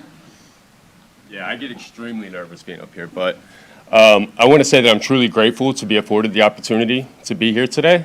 According to statistics, I should probably be dead or life in prison. Nelson Mandela once said that you never truly know a nation until you've been inside its jails. Don't judge a nation based on how it treats its lowest citizens or its highest citizens, but judge a nation on how it treats its lowest citizens. I spent much of my adult life inside and out of these jails. Those pictures that Sheriff Snyder showed, I lived. Hearing Max's song, like, it really touches my heart. When I was a kid, I never had dreams of being a career criminal. I told my Little League coach that one day I want to grow up and play professional baseball for the Atlanta Braves. At 19, I signed with the Braves. By the age of 23, I was homeless. By the age of 26, I was in prison. I spent 10 years in prison. I witnessed the stabbings. I joined a gang. I know what it's like. That was never my dreams. As you can see here, we heard earlier many of the testimonies of people about what's going on with the beachfront properties. But I don't see those same amount of people that are here for the mental health, and it shows that not too many people in the community care about us. And our voice needs to be heard.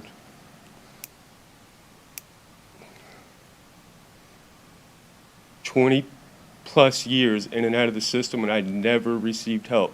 19th Judicial Circuit. In and out of these jails. And this is the first time that I got offered mental health court. Sheriff Snyder talked about trajectory. Most people don't start out as convicted felons that are robbing somebody or stabbing somebody. Most of the time it starts out with something innocuous like disorderly intoxication. So that was my story. It progressively got worse because it was never treated. In America, we treat crime, but we don't treat people.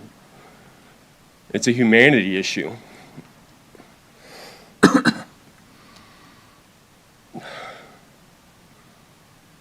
I'm so grateful for the team that has been put in place to save my life. People have no idea what's going on inside my head, the things that I've experienced. And to be able to have somebody that truly cares, an entire team of people. We have peer specialists, we have case managers, we have a judge who cares. First time I'm in front of a judge that actually cared. It's nerve-wracking being up here at a podium because I spent so many times in front of judges, and it was never good. We're not bad people who need to become good. We're sick people who need to become well. And that's treatment. We talk about the increase in mental health numbers. That's a good thing.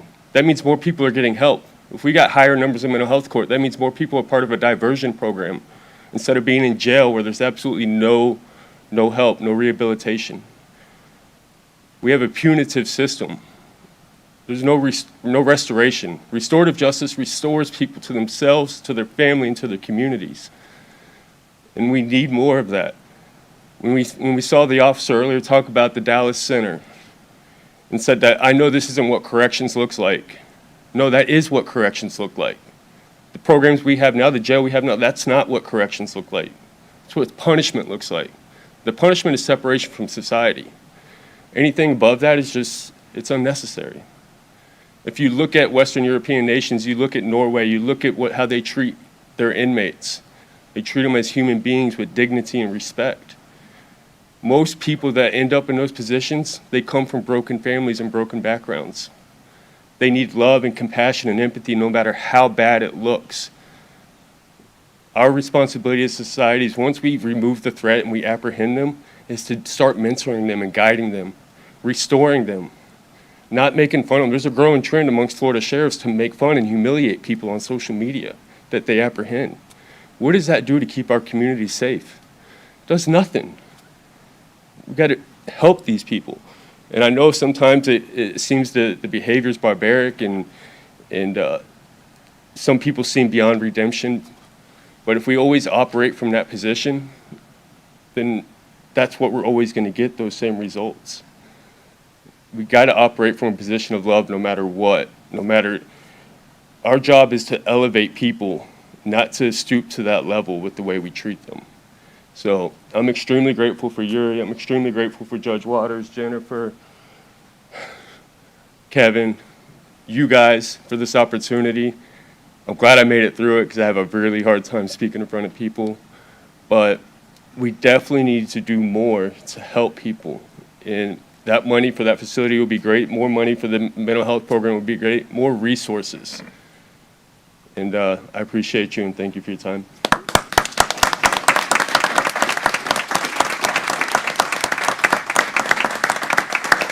Judge, before you continue, I happen to know Mr. Collins. I had an opportunity to meet him at his job in Palm City, where he works for a company that is manufacturing shipping containers into affordable housing units. And there was a whole group of us there, some from the business community, some from our staff. And I know you're not the owner there, but you did such a remarkable job that when the group of us left you and we stood in the parking lot to talk about it, we were talking about you. We thought that it was remarkable. I get choked up over it. What you just said is probably one of the best public comments I've ever heard anyone make. So you should never tell people you're not a good public speaker. You're an excellent public speaker. You did more for this program right now than you could even imagine. Congratulations.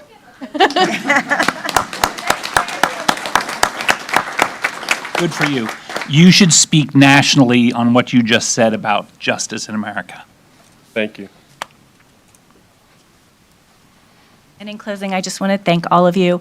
And I really want to thank our partners in the community who are here today in support of this program. It gives me such pride to have law enforcement here, Coral Shores here, our trial court administrator's office here. Like, we just have people who really believe in this program, and I'm really grateful that everyone's here. And if you guys have any questions for me, I'm happy to answer questions. Questions from my colleagues? Anyone from the general public looking, oh, sorry.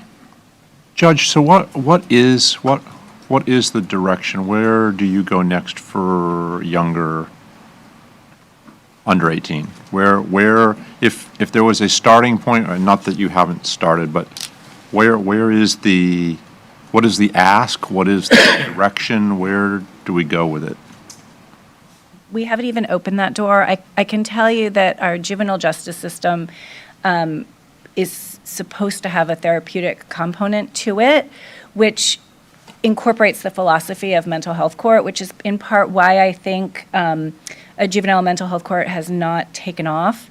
That's not to say that it couldn't in the future, but as of right now, I mean, our juvenile justice system really is designed to incorporate therapy and counseling, much like our mental health court program. So the theory is there. But I have to say, with this interest, we will definitely look into what we need to do. Like I said, when we were trying to do it before, we didn't have resources. So it was whatever is already there, and that was lacking. But if we have resources behind us, I think that's a whole different ballgame, and I think that's something that we can really do. If you guys want us to do it, we can do this. I don't want to really call out the thing that we were at Jensen Beach High School, because it's an amazing program that's there.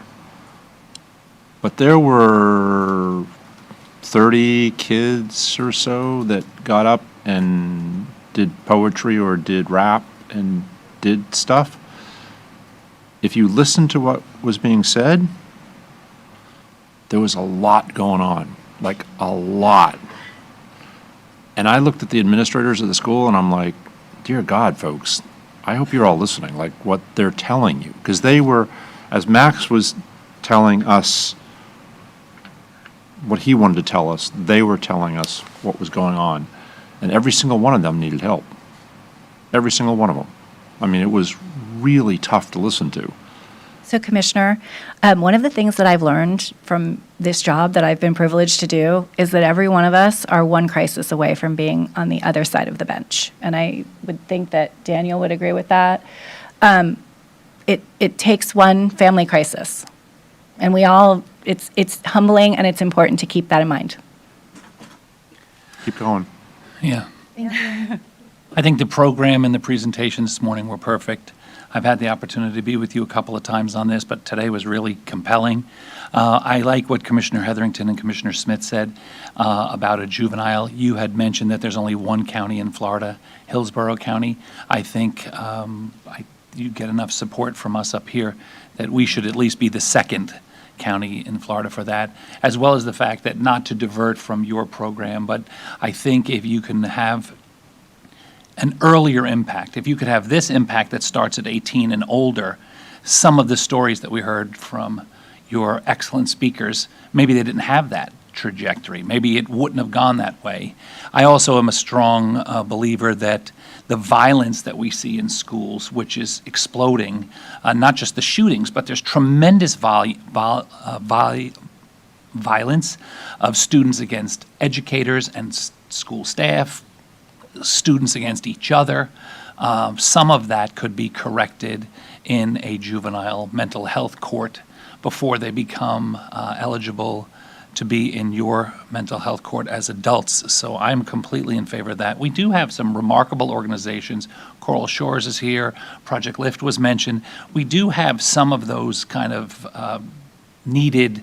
You can't just say, hey, we got this great idea, but we have nowhere to send you. I think in Martin County, we're fortunate enough to have a couple of places to send. And if their facilities or programs are not large enough or can't handle any additional, then that's another area that we could potentially come in to Bob help. Zacchio is a visionary. I know. He has done unbelievable work in our community. His operation is next door to where I work. I see it every single day. You also have PAL, is my next door neighbor in Palm City. So we do have the organizations in place to at least have this conversation, because we're going to pay up front now, or we're going to pay $100 million to help the sheriff and his team build a place to house them. And so this morning, between the sheriff, this could not have worked out better. if I do say so myself, in terms of how we've set the agenda for today. Because I was thinking when he was talking, if he was saying things, I saw some of your people sort of bristle at some of the things he was saying. But it's true, he's living it. And then to have you follow up gives it a little more of a hopeful kind of a conclusion for the day. But it's only hopeful if, and we can only knock some of them down. And the point, if even if we could save 2 or 3 people, because it's not just the folks that are sitting here, it's their parents, it's their grandparents, it's their siblings, it's their spouses, it's their children. The ripple effect of affecting positively one single person is dozens of people. So congratulations and good for all of you. We really appreciate it. Thank you. Thank you all very much for your time. Thank you, guys. I wouldn't want to be the next agenda item that has to follow that. Thank you so much. Thank you, Your Honor. Thank you. We have one more presentation, completely changing gears, but probably good to do that, is our conversation on golf course best management practices, Department number 6. Chairman, John Mayo, Martin County Ecosystem Division Manager. I'm going to tee this one up. Oh, that's clever. Let's see how many golf metaphors we can put in. While our presenters are coming forward, this is why I'm sitting here. This is. So why don't you just let a couple of minutes to allow the room to clear. Certainly. And bring our presenters up. I hope your presenters are ready with a rap or a poem or a song or something. Take a swing at it. Yeah. Oh, good for you. Doug's very funny. That's par for the course for you, Doug. I have 100, so be prepared. Okay. First on the tee, Mr. John Mayle. Sir, so in April, the board requested a presentation on the environmental considerations around golf course development and operation. And in order to provide kind of a robust, holistic perspective on this, we have recruited some panelists to provide that presentation. The first one who comes to us from Jacksonville today, or not Jacksonville, Pensacola, all the way from Pensacola, is Dr. Brian Unruh, who it didn't take us long to figure out that Dr. Unruh is the authority on best management practices for the golf course industry, not only in Florida, but apparently in the United States. He led the effort to get BMPs for golf courses implemented in all 50 states in the country. He's done a lot of traveling to that effect. He helped to establish the Florida's best management practices for golf courses, and he is responsible for administering the certification and training program for golf courses in Florida per legislation that was passed and signed into law just last year. It was House Bill 967, and Dr. Unruh is the usher of that, if that's the right nomenclature. And then following him, Mike Davis, who is a golf course designer and former CEO of the United States Golf Association, is going to provide some contextualization of the golf course industry and how design considerations include best management practices and environmental factors, and then batting cleanup. That's not. I mean, golf. rounding out the foursome. Rounding out the foursome. Thank you, sir. I don't do golf. Thomas Barrett is coming to us from MacArthur Golf Club as their director of agronomy. He's going to provide some perspective on implementation of best management practices and daily operations and how that can affect water quality for us. So without further ado, Dr. Unruh is going to lead off. All right. Well, I appreciate the opportunity to be here. And as was said, that is a tough act to follow. And 11 years ago, my wife and I embraced foster care and started fostering. And our very first foster child we adopted, he turned 11 last week. And my son is in corrections and works that life. And I'm often say that, there's really not a lot of eternal significance in growing grass. But I grow people who grow grass. And so my research was kind of teed up, is really focused on water quality and water quantity issues. And as was said by John, my work really has been wrapped up in golf course best management practices, green industry best management practices, sod production best management practices, and our success here in Florida within that realm of BMPs led my team to be selected nationally to develop the BMP initiative for the Golf Course Superintendents Association of America.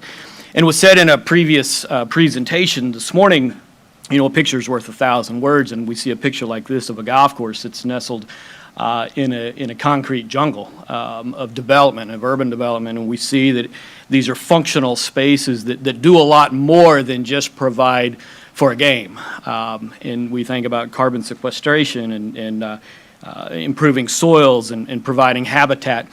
Really, that is what the BMP program is designed. And so in 2015, the Golf Course Superintendents Association put out a request for proposals, and my team was awarded that contract, and we spent most of 2016 developing that content in this national platform, and we kind of dub it the TurboTax of BMPs. And our goal was for all 50 states to basically have a manual similar to what we have here in Florida. And Florida's manual is kind of the backbone of the national initiative. I launched that at the 2017 Golf Industry Show here in Orlando. And again, our goal was for all 50 states to cross that finish line in 3 short years. And they did. All 50 states now, and you can see from these are just some of the covers of the manuals that are out there. And again, a pretty Herculean lift to get 50 states to do something. And these weren't, these are golf course superintendents that sat around the table and took the content that we developed and tailored it to their very specific state.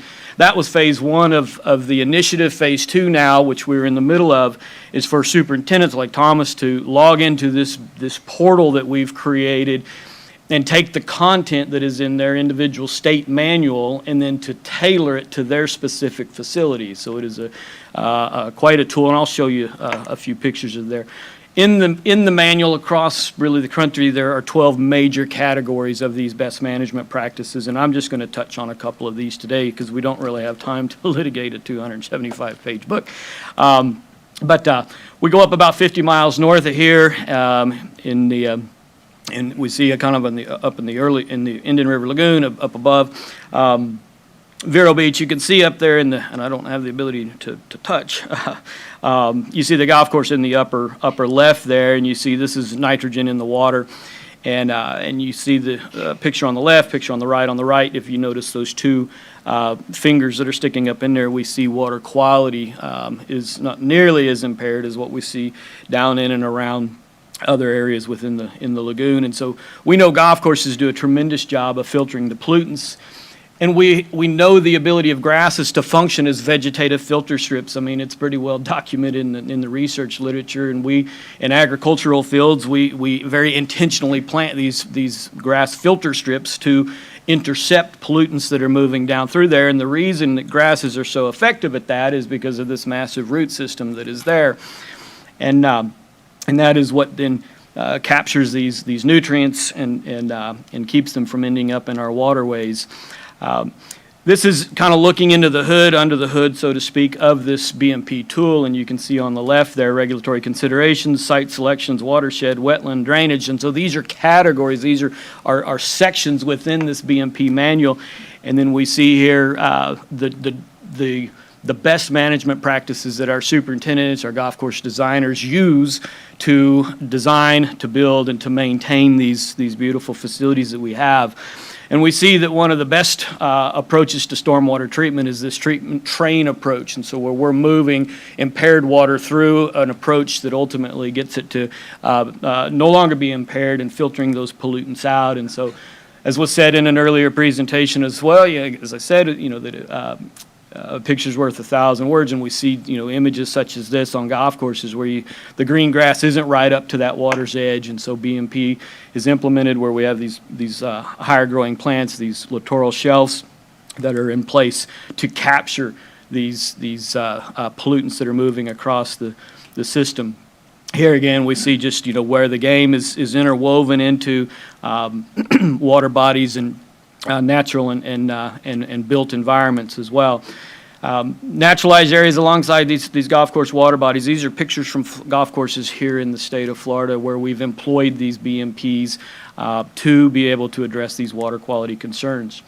More recently, I've been working with the EPA on their Endangered Species Act, and the presenter this morning mentioned, or one of you mentioned the Endangered Species Act as it relates to the sea turtles, and so we're working through. The EPA is now tasked with really embracing full head on the Endangered Species Act, and so literally 2 weeks ago I was in Washington meeting with the EPA. And these 14 categories are their proposed mitigation standards, and 11 of those 14, with the red checks beside them, are things that we do regularly, day in and day out, on a golf course to address water runoff and soil erosion.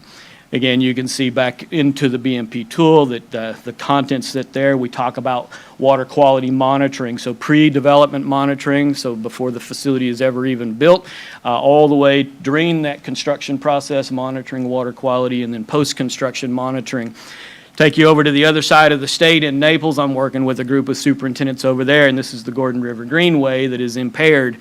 And if you pull that plane up, you see really a lot of golf courses that are literally next door to each other.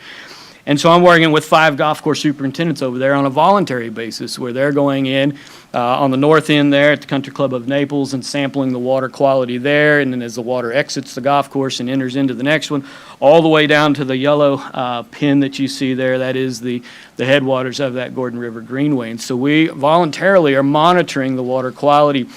Now, Collier County heard about this and so have come in, and we've shared some of the data from this voluntary water quality monitoring program and identifying areas where improvements can be made.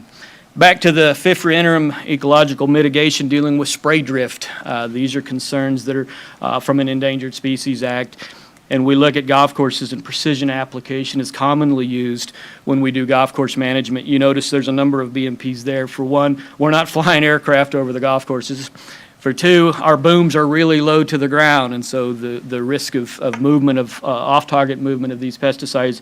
And then you'll notice that the sprayer that gentleman is pushing there is hooded, and it's got the curtain on it. And so making sure that those pesticides that are applied are staying exactly where they are supposed to. Big issue within the Endangered Species Act is the impact on pollinators, and we notice there the advisory language dealing with insect pollinators. One of the points there is best management practices for pollinator protection. We actually have an entire chapter within the BMP manual that deals with pollinator protection. And we have in the golf industry now programs that are in place that focus solely on that pollinator habitat. And many of our golf courses now are integrating pollinator habitat, not just butterflies, but other pollinators that aren't quite as pretty looking, but incorporating that type of habitat into these golf courses now is a big part of what we do. Over at the Sanctuary Golf Club on Sanibel, pre-storm, we say that they had a very active program where they're working and sharing with their members and their guests about all the different wildlife habitat that it finds itself as residents of the golf course on Sanibel Island. So lots of different species that are there as well. Habitat restoration. Many of our golf courses across the country are actively engaged in restoring habitat that was denuded in development process, and bringing back things like the bobwhite quail, and as well as other species that are endangered. One of the things that's often overlooked for golf courses is the fact that reclaimed water on golf courses, especially in the southeast and the southwest United States, about 78% of all reclaimed water is going into golf course environments. And so they're not just pretty to look at, they're very functionally, they are a spray field that is taking the water that is being generated and returning it back to be recycled back into the system. So it's interesting to me that on the one side, we very intentionally use reclaimed water in a recycling capacity, but oftentimes we'll have folks that tell us that golf courses are polluting. So which is it? Are we claiming the benefits over here of the turf grass system for returning, this reclaimed water back to the environment, or are we polluting? And so it's an interesting dynamic that often gets put out there. Golf courses frequently use controlled release nutrient sources. Very different than other sectors of agriculture, and part of it is just because of the high value of the industry affords the golf course superintendent the opportunity to use products that have a lot of technology behind them that, of course, have a higher price tag. Back in 2005, the golf course industry started benchmarking where they were with water and nutrients and pesticides, and I am one of the 2 scientists now working on the 3rd iteration of these golf course environmental profiles, these surveys that, again, benchmark what's happening. And since 2005, the golf industry has reduced its water use by 29.1% nationally. That's a tremendous reduction in the amount of water use. We think about nutrients, 41% reduction in nitrogen, 59% reduction in phosphorus. Of course, nitrogen and phosphorus are those 2 big ones that we're most concerned about because of environmental impairment. And we see numbers like that. That 59% reduction in phosphorus is particularly important in Florida when we think about some of the world's largest phosphate mines are just north and west of here. So many of our Florida soils are naturally high in phosphorus, and so a lot of education going to reduce these inputs. Why is that important here? Well, obviously, this is a Basin Management Action Plan map, and we see in Florida we have a lot of BMAPs that deal with impaired water, and we have a lot of golf courses that are in those Basin Management Action Plans. And so that's where we come back with the BMP. We have the guide. We implemented a certification program in 2010, and that certification program was signed by Governor DeSantis into law last year. And so this is the language is House Bill 967. I think it's interesting to look down there at the very bottom left corner that Senate passed this bill unanimously, and in the House there was only 1 negative vote.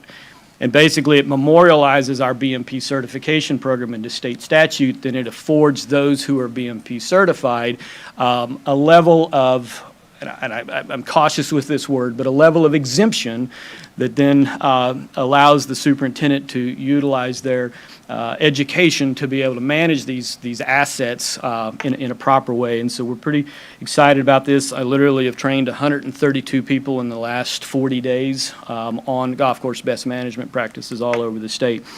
We met with Governor DeSantis and talked through this, and he was supportive of that.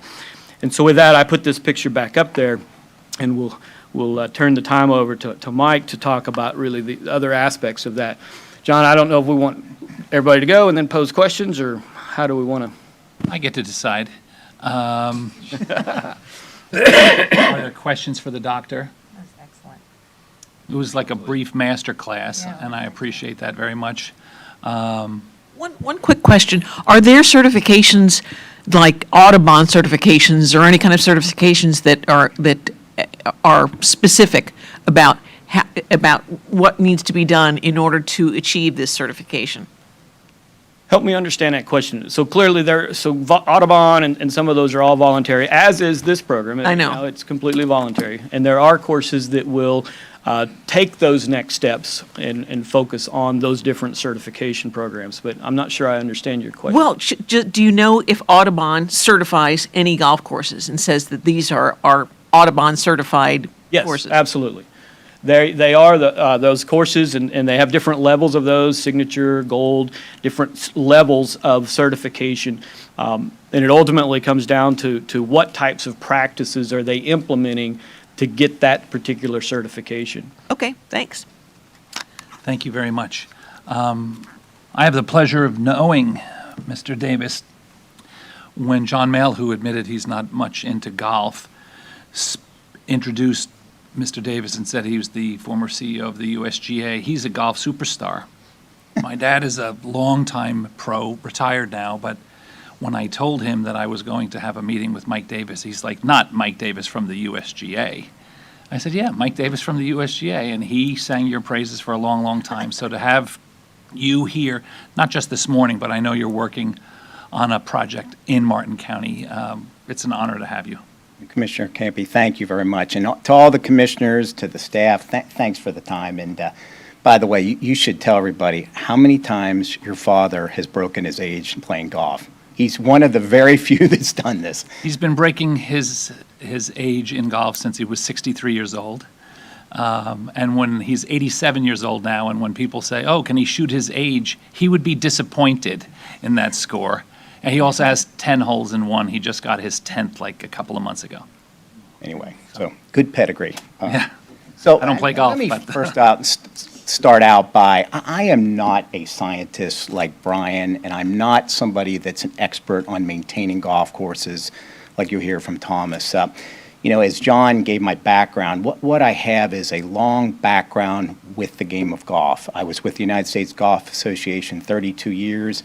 I'm currently doing golf course design work, and you'll hear from us this afternoon. I've been involved from the very beginning on the Three Lakes project, which is off Bridge Road. But what I really wanted to do today was talk big picture about what golf does for the environment and what golf courses also do for the communities. Because there's a lot of things said that aren't necessarily based on fact. I mean, Brian talked a little bit about that. But I think that I share about the United States Golf Association because I think that, listen, it's the organization that runs national championships, like the men's and women's U.S. Opens, U.S. Amateurs, Girls Junior. It even does a new championship for disabled golfers. It governs the game of golf, so it writes the rules, it regulates equipment, the handicap system. But I always thought when I was there, the most important thing that the USGA does and has done since 1894 is it really helps golf courses figure out best management practices, and it figures out how golf can be sustainable and good to the environment long term. We spent, well, I said we, the USGA spent hundreds of millions of dollars on this research and education since its founding. It supports universities like the University of Florida. It works very closely with the Golf Course Superintendents Association. And at the end of the day, there are so many wonderful things to find. I mean, you just had Brian show you some stats. But, one of the things in this education, research, development of grasses that use less pesticides and fertilizers is that what we're trying to do is shrink the maintained golf footprint of golf courses. We're trying to use less water. We're trying to make sure that the water that goes down into groundwater is in fact better than it was when it was up top. We're trying to use less inputs like fertilizers, fungicides, pesticides, herbicides, less fuel, be efficient with labor. And folks, there are so many wins in this regard. I mean, Brian just showed you that stat. Since 2006, we're seeing nutrient usage nationwide down over 40%. 40%. You're seeing golf courses. Now, it's not as big a thing in Florida here where water is abundant, but you get out west of the Mississippi, and you're seeing water usage on golf courses since 2006 down 29%. And that's through grasses that use less water. It's through better, technology of really measuring moistures in soils and only giving golf courses and grass water when they actually need it. So there's been so many wins, and that will continue. But I think the fact that you're asking these questions, knowing how much golf you have in Martin County, but there's a lot of projects on the docket right now. I think this is an important session. It certainly isn't as important as the session we just heard on mental health. I mean, that was a gripping session that we all should be proud of. But I think nonetheless, this impacts the county, and I think that's what today's about. So let me just start out by saying golf is not perfect. It's not perfect environmentally. It uses inputs. It uses water. It uses energy. It uses fuels. It uses chemicals. But I would submit to you that it's done in a very responsible way. More responsible than, generally speaking, farming's done. Certainly more responsible than homeowners can. Listen, there's chemicals that homeowners can use on their lawn, on their landscaping, that golf courses can't begin to use.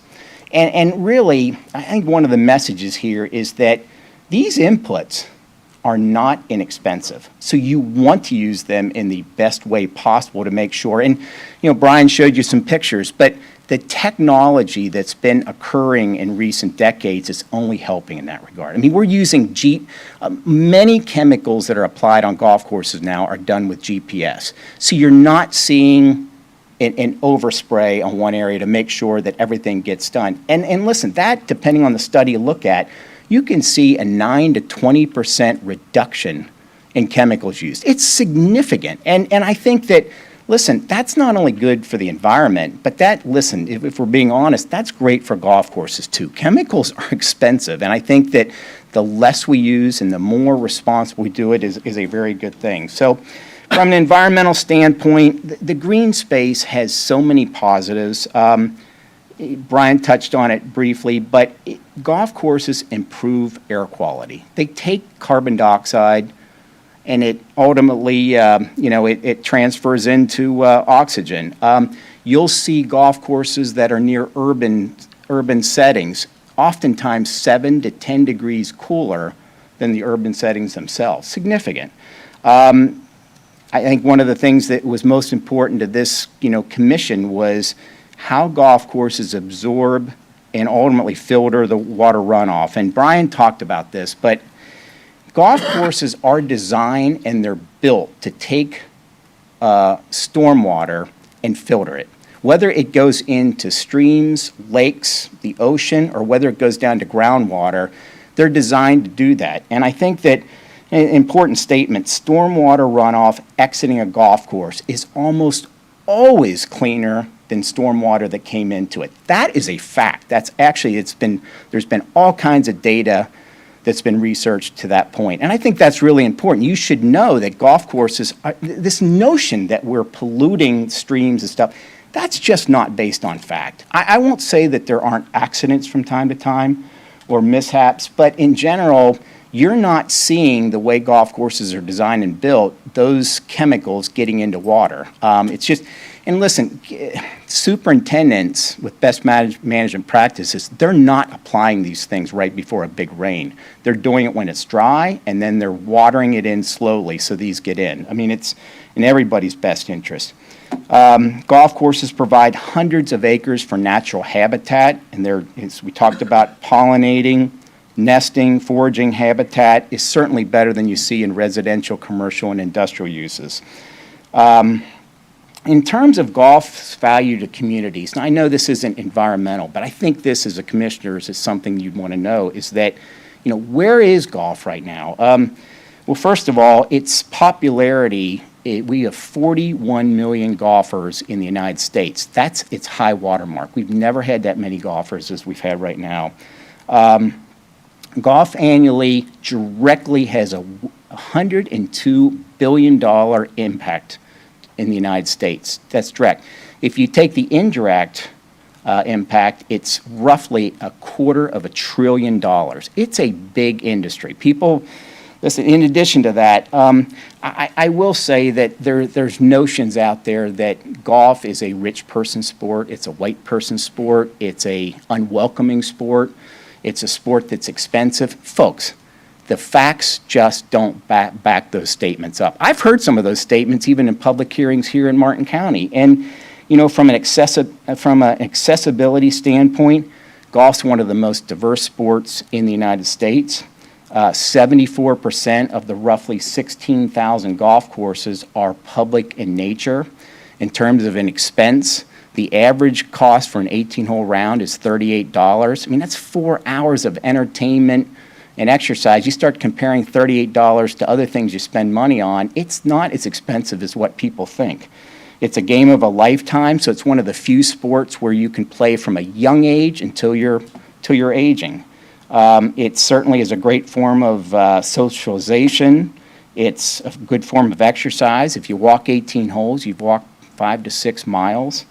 And another interesting thing, it certainly impacts tourism, and I don't know what the facts are here in Florida, but I would guess Florida is probably, from a golf tourism standpoint, if it's not number one, it's got to be top 3 states in the United States.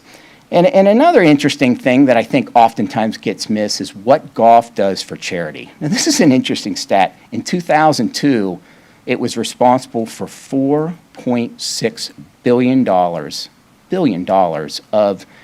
of charitable givings. If you take football, basketball, baseball, hockey, soccer, tennis, add them all together, it doesn't come up with that number. So it does a lot. And we'll talk a little bit this afternoon about our project, but I think that in closing, I would just say that golf isn't perfect. but you should be welcoming as a county for all it does environmentally and what it does economically and what it does for mankind. So with that, thanks so much for the time today, and I'll turn it over to Thomas. Mr. Barrett, good morning to you for a couple more minutes of morning. Just for folks, why don't you explain what MacArthur is and where it is? Most people, even that have lived here for quite a long time, it's quite the secret. MacArthur's in Hobe Sound, Florida, right across from the new Publix. What district is that? We're a 36-hole facility now. We were 18 holes for, until a couple years ago when we got approved for our new project. And I've been there for 15 years. So it's been a long time, and it's a great place to work, and they'll have to fire me if they ever want to get rid of me. That's normally how it works. It is, yeah. I like pictures too. So I kind of want to go into how we manage our surfaces at MacArthur. This is a typical picture of a fairway on our golf course. You can see it's not beautiful green. It's not dark, lush grass. It has brown blemishes in it, and that's fine. Mike Davis and the USGA did a great job of promoting fast and firm playability, and that's what we try to achieve. That's what our members want, which is fortunate for us. With this practice, a lot of the best management practice Dr. Unruh was talking about, it goes hand in hand with these dry and firm conditions.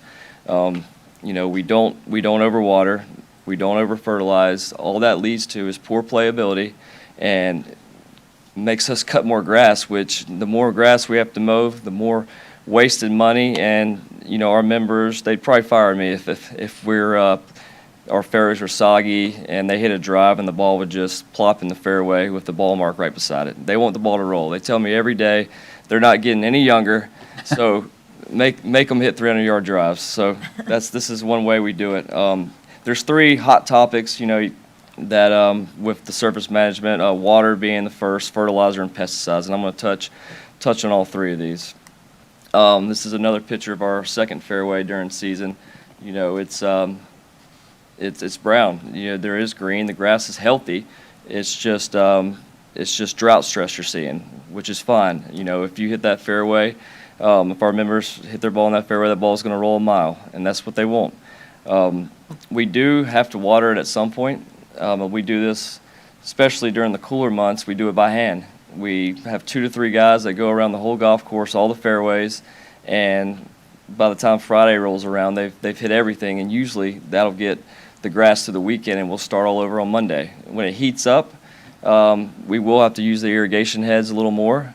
And, a lot of golf courses don't have the resources to do this. So what they tend to do is before the golfers go out in the morning, they'll just spot treat areas. They'll pop up heads and making sure they're watering just the dry areas and not the wet areas. This is another picture of our 11th fairway. You can see the fairway, has the brown tinge to it. I took this, when I found out I had to do this presentation, I just went around and took pictures. This rough that you see on the right, we take the rough a little further. If our members, if they hit it in the rough, they understand they might not get a perfect lie. It's rough. They hit it off target. It should be unpredictable. And, that just helps us limit all the resources. We don't fertilize the rough as much. And, the water it gets is very sparingly. We use these 2 moisture meters to measure moisture content in our greens, fairways, to make decisions on when we run water. The one on the left is an everyday use tool that the guys going around in the morning, there's probably 3 guys that go around to each green and probe areas, and every course has a different number. So say our number's 24 and they probe an area and it's 18. They know they need to hit that spot. They need to get it back to 24, and then the wet areas, if it's like a 30, they'll leave it alone. They'll do this throughout the whole week, and eventually, when they find themselves watering the whole green, it's time to run the heads.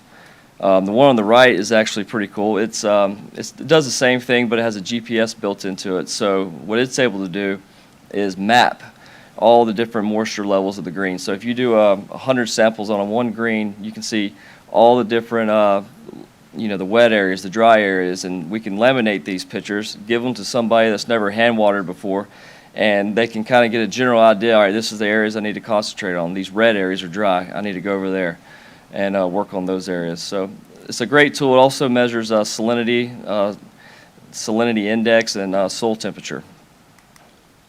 We're not the only golf course implementing this fast and firm management strategy. This is a picture of medalists. I didn't go searching far for this picture. I mean, it's on the Martin County Property Appraiser website on their map.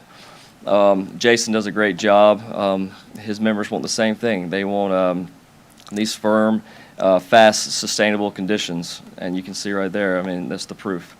Jupiter Hills, same thing. Brandon Ritchie, Kyle Swilley, they do a great job here promoting these fast and firm conditions that require less water, less fertilizer, all the things that, you know, we get criticized for. Second topic would be fertilizer, so nutrient management. This is actually a picture of our 18th hole on our new golf course. That's not a dry fairway. That's actually a lean fairway, one that, you know, when we say lean, it's lacking nutrients. It's fine. It's not going to die. What we'll do is we will spray this fairway with just a minute amount of nitrogen, a minute amount of micros, whatever it needs, just to keep this status quo. We don't want it over green. We don't want it to grow like crazy. Like I said, that costs us a lot of money. We want to just, a lot of times we're trying actually to prevent grass from growing. It produces better playability that way.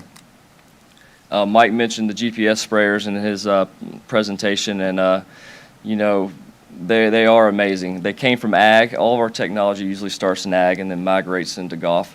And what's great about these things is if you're spraying fairways, you map out your fairway, and each nozzle is individually controlled, and as you enter that fairway, it'll cut on as that nozzle crosses into the fairway. So nothing gets in the rough, nothing gets in the green, nothing gets in the water. And another great feature about these sprayers is you can make no spray zones. So if you have environmentally sensitive areas or areas close to lakes that you don't want your guys ever to spray, you basically put that feature on, and no matter what program they're using, they'll never spray those areas. And when they're done, we get a report that's emailed to us. You can see exactly where they sprayed and the rate and the chemicals. It's a really cool technology. Tissue testing. We do this in the fall religiously on our greens weekly, and this just gives us a gauge of what we, you know, might put in the green spray or might take out of the green spray. It gives us kind of like it's just a tool. We don't live and die by this, but it's a great reference to know what's going on in the plant because it does change throughout the season. Soil testing. We do this 2 to 3 times a year. Soil testing most of the time just shows a reflection of the water you're using, but it is something you can change during your cultural practices in the summer. So I like to do one in the spring, and right here it says we're low in phosphorus. So you know, a good way to apply phosphorus is through organic fertilizers like manures or you know, feather, any biology materials. And you know, you don't want to use these organic fertilizers when you're trying to apply nitrogen, but if your phosphorus is low, it's okay. And you can see the reason the phosphorus is low, even though Florida has, you know, usually high levels of phosphorus, is it's a brand new green. Most of the greens are built with imported sand. Integrated pest management. So the biggest take for me with integrated pest management is not, you know, applying pesticides. It's choosing the right plant. This is a picture of the new course. You can see the plants that are in the sand and the non-turf areas. Those plants were harvested on site during the clearing. We took we call it chunking, and it was, you know, taught to us by the architect. And you take like a skid loader and take a little bit of soil and the plants, and then you plop them on these dunes.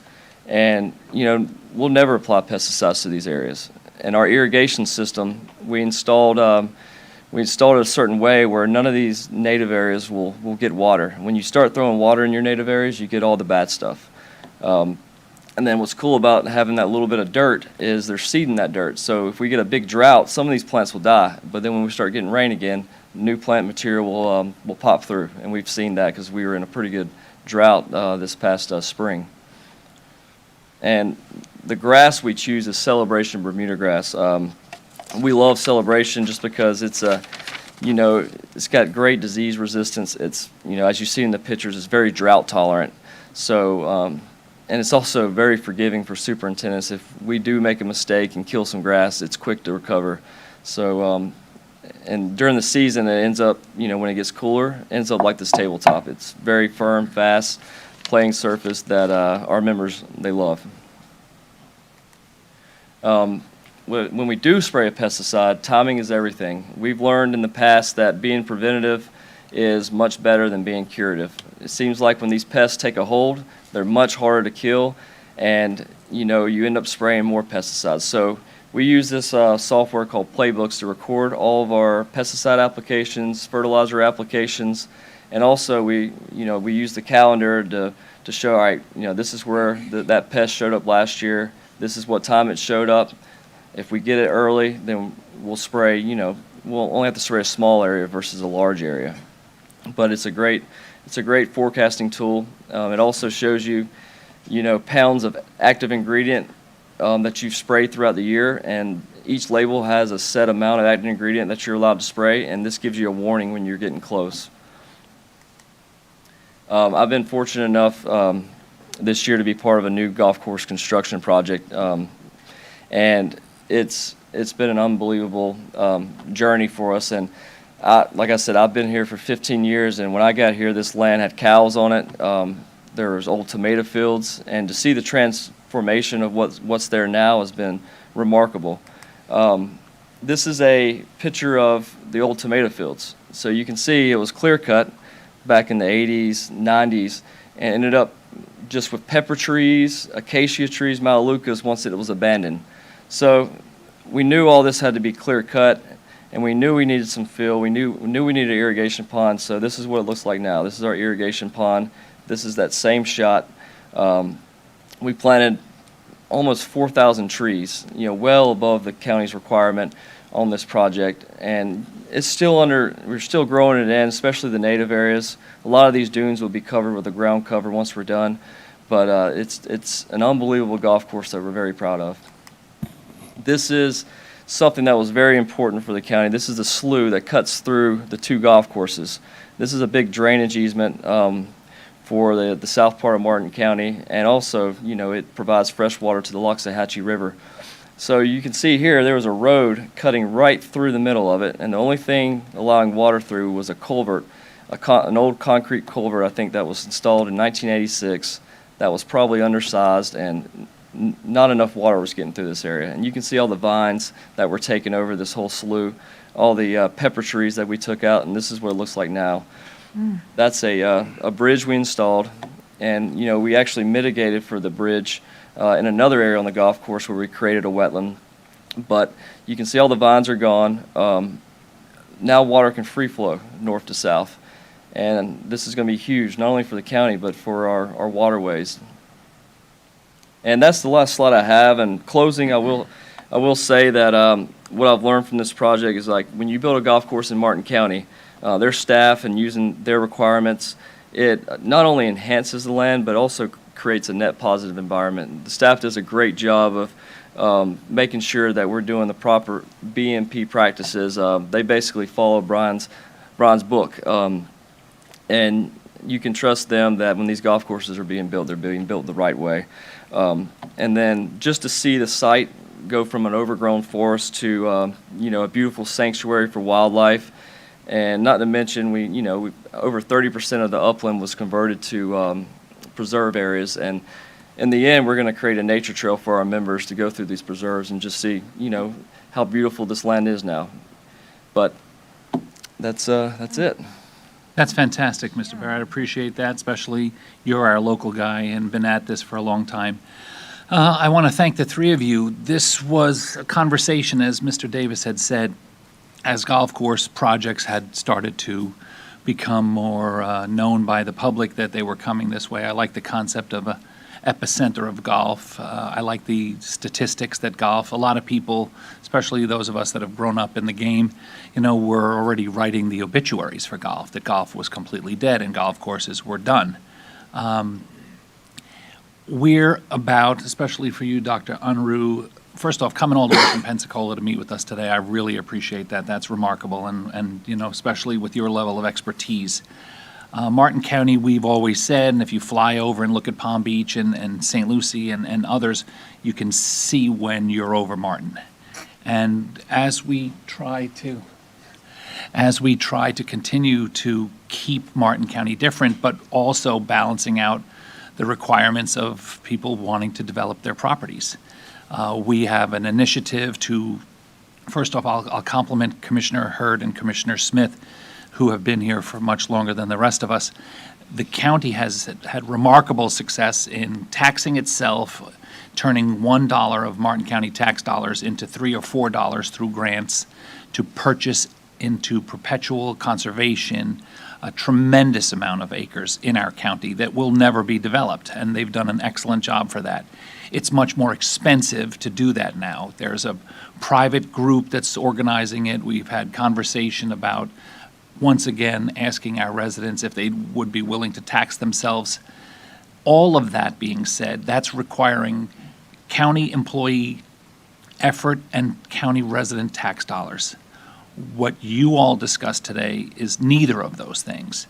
It's private investment by private organizations and individuals to give us that buffer. So when people come to me and say, hey, look, we got a potential golf course project, how do you feel? I say, I feel good about it, because I've always known that this was the life that you guys were living. And a lot of people just have the common misconception that it must just be dumping water and dumping, you know, all sorts of chemicals, pesticides, herbicides, whatever. And that's just what it is, because they didn't know.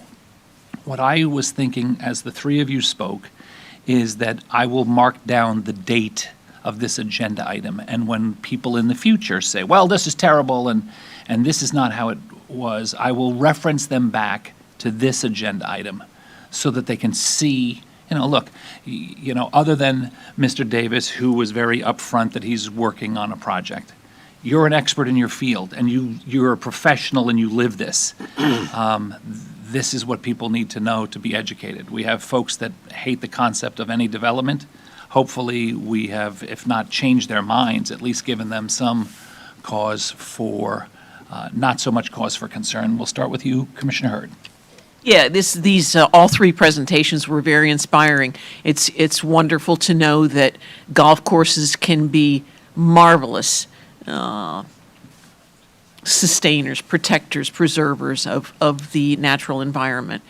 And obviously, Mr. Barrett has given us an example of one golf course in our community that's really doing a bang-up job of being a respectful, sustainable facility.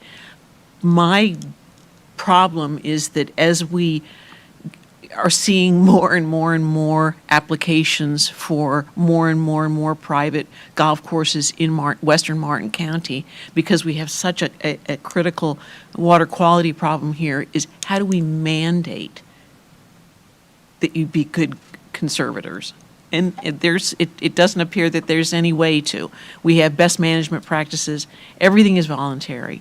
So how do we mandate that people be good stewards of the environment? I wish that there was a way. It doesn't look like as yet there is a way. There is a certification that you can get in order to mandate best practices. So I'm certain that we're going to continue to receive more applications for more private golf courses in Martin County, and I'm concerned that everyone has the approach that MacArthur is taking. Can I speak to that? Sure, of course. I think one of the things, you know, when a golf course is in that permitting stage, then obviously there's a tremendous amount of regulation that is imposed upon it at that point. On that slide that I presented with House Bill 967, the very last sentence on there speaks to the fact that if a basin management action plan is in place, then golf courses must adhere to those BMPs. And so it is a voluntary certification program that brings with it, that affords superintendents the ability to manage those facilities, but it doesn't just carte blanche exempt them. So if a basin management action plan is in place, then that golf course must comply with those rules and regs, as does anybody that's in that basin management action plan. So it doesn't give them a free pass to do that. So Who's the enforcement? FDEP. So, which FDEP has then passed it to the local governments to, you know, implement water quality changes. And so So it's a both. So there is regulation, and then there is the, just doing the right thing. I mean, and so. You know, to add to that, if you look at water usage for golf nationally, it's the usage of water that is the biggest issue for the game moving forward. And now, it's not necessarily here in Martin County, because there's plenty of water. But, one of the things I think that the research, not I think, it does show is that golf courses clean water. And I think that the challenge to the game nationally is just making sure it uses less and less water, particularly as you get out west. I mean, there are situations out west where, because some golf courses can afford to irrigate, they irrigate, versus, acreage that would have been farming can't afford to irrigate. And that, to me, is it's getting grasses that use less water. I mean, you've heard both these guys talk about it, that when I started in the game, the grasses weren't near as good as they are right now. And that's not just playing, but that's how many inputs, including water, that's used. So I think that, golf does a very good job cleaning water. Its challenge globally is going to be using less water. And that's back to that reducing the footprint and doing all the things, only watering when you actually need to water. Mr. Donaldson? Yes, I was only going to say in response to Commissioner Hurd's question, the county does have on our stormwater regulations, they still have to adhere to our water quality standards, which are stricter than the Water Management District in our retention requirements. So even if they're not located in a basin management area, they still need to comply with our water quality standards, which is a retention of, up to 3 inches of water or more, depending upon the treatment technology. The other thing is that during the review process, we often engage with the applicant and seeing if there are some things they can do that may not be required by the code, but to benefit the community. And MacArthur's been a great example of it. That bridge crossing was not a requirement of our code, but they certainly did that. It helps Point Santa Gardens and a lot of water that was being trapped in that area. So I think we do have some minimum standards that are quite strong, and even though that some of these applications are what you would call straight zoning or by right, oftentimes these applicants have traditionally gone above and beyond based upon folks like John Mayle having knowledge of the area or contribution to the Loxahatchee or wherever their landscape happens to be. We've often asked them to add some additional components, which they have. And I just did want to point out that MacArthur's been a great partner in solving some problems for us in this particular part of the county. Thank you. Commissioner Smith. Gentlemen, thank you. It was interesting, great. For me, I've got all sorts of thoughts about this whole conversation. I think this picture is probably the most telling. The millions of dollars that otherwise wouldn't be spent to restore the habitat that you're looking at is just one of many of the benefits that we see coming from these projects. I just, not to mention, we have a transportation issue out on US 1 that got fixed or is being addressed as a result of some fixes with this golf course. I think the easiest answer probably for the question of who demands or maintains the idea that the quality that is being talked about is done and followed, I'm guessing the membership is probably the hardest litmus test of the entire process. I would imagine that the folks that are members of these courses care very much about what they've invested in and how they've invested and where their dollars go. And I have no doubt, not only from the distance at which the ball travels, but the expense at which it takes to manage and maintain one of these facilities. I doubt that most of the membership take that lightly. I would imagine that they care about every single aspect of everything that happens. I would also imagine that they getting to see a restoration project like this with the little causeway going through the center is probably pretty important to the membership. I can't imagine that they don't see that as an environmental bonus and benefit to the overall complex that they're involved in. And And that goes back to Michael and all the talent involved in putting together a course, that the work and the effort and the thought process that goes into these things is enormous. And the amount of money that's being spent to get there is enormous. And so people don't tend to invest in something that is doomed to either fail or doomed not to operate well or doomed to be a blight on its community, because that brand that they have decided to hook themselves to is a reflection of them. If that reflection fails, it's only on them. Now, yeah, there may be other consequences for all of us in that, but people at this level don't do things at a whim. I mean, this stuff is incredibly well thought, and I really appreciate the photo. The before and after is incredibly telling. We are challenged a lot with the idea that, you know, this is taking up ag land and productive ag land. Well, your first photo shows a very dormant, long-standing, failed piece of agriculture that was even channelized. You could see the ribs running through where the irrigation ditches were. To put this back and to restore what you've done, and then, you know, in Harold's, yes, it's in Harold's district. But to allow the water to do what it should be doing, I think is incredibly important. And the last piece I would add to this, you know, this really resonated with me when we were starting the Martin County Golf Course, and we were doing the stormwater treatment area that's in back of where the school bus barn is.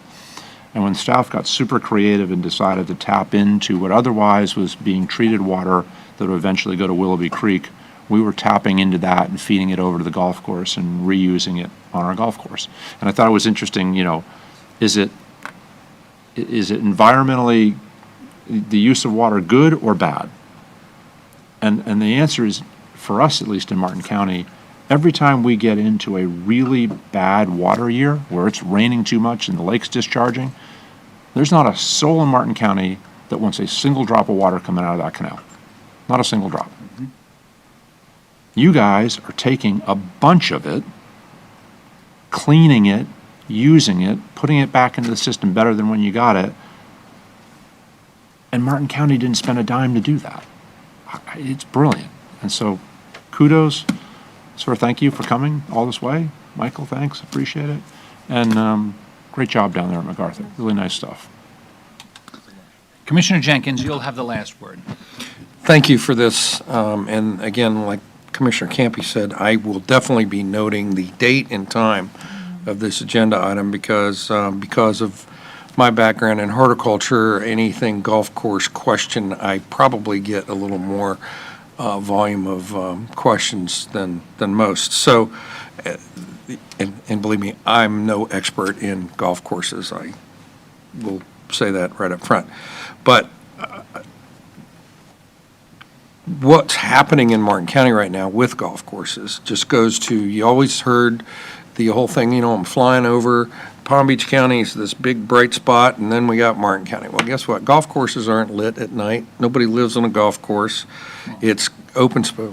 Near it. Near not it. Not on it. It's wonderful. It's environmentally beneficial as far as I'm concerned. The BMPs may not be a mandate, but who is going to be fiscally responsible to, whether it's a family-owned golf course or a membership-owned golf course, fiscally responsible to their members or whatever by not following BMPs and costing 2 or 3 times what, back in the old days, the way things were done? I don't know. I've never heard that statistic. It'd be interesting to see what in 1960 dollars, in the 1960 way of doing business, what it would cost today. And I guarantee you, it's a very large multiplier for what it is today, using, you know, hybrid grasses and all the technology with that. So I want to thank you for your presentation. You've done an outstanding job. Thank you so much. And that's the final word. So with our thanks, please get home safely, and we appreciate it very much. We're going to take our lunch break. It's just about 12:30. We will return at 2 o'clock. Thank you so much, everybody.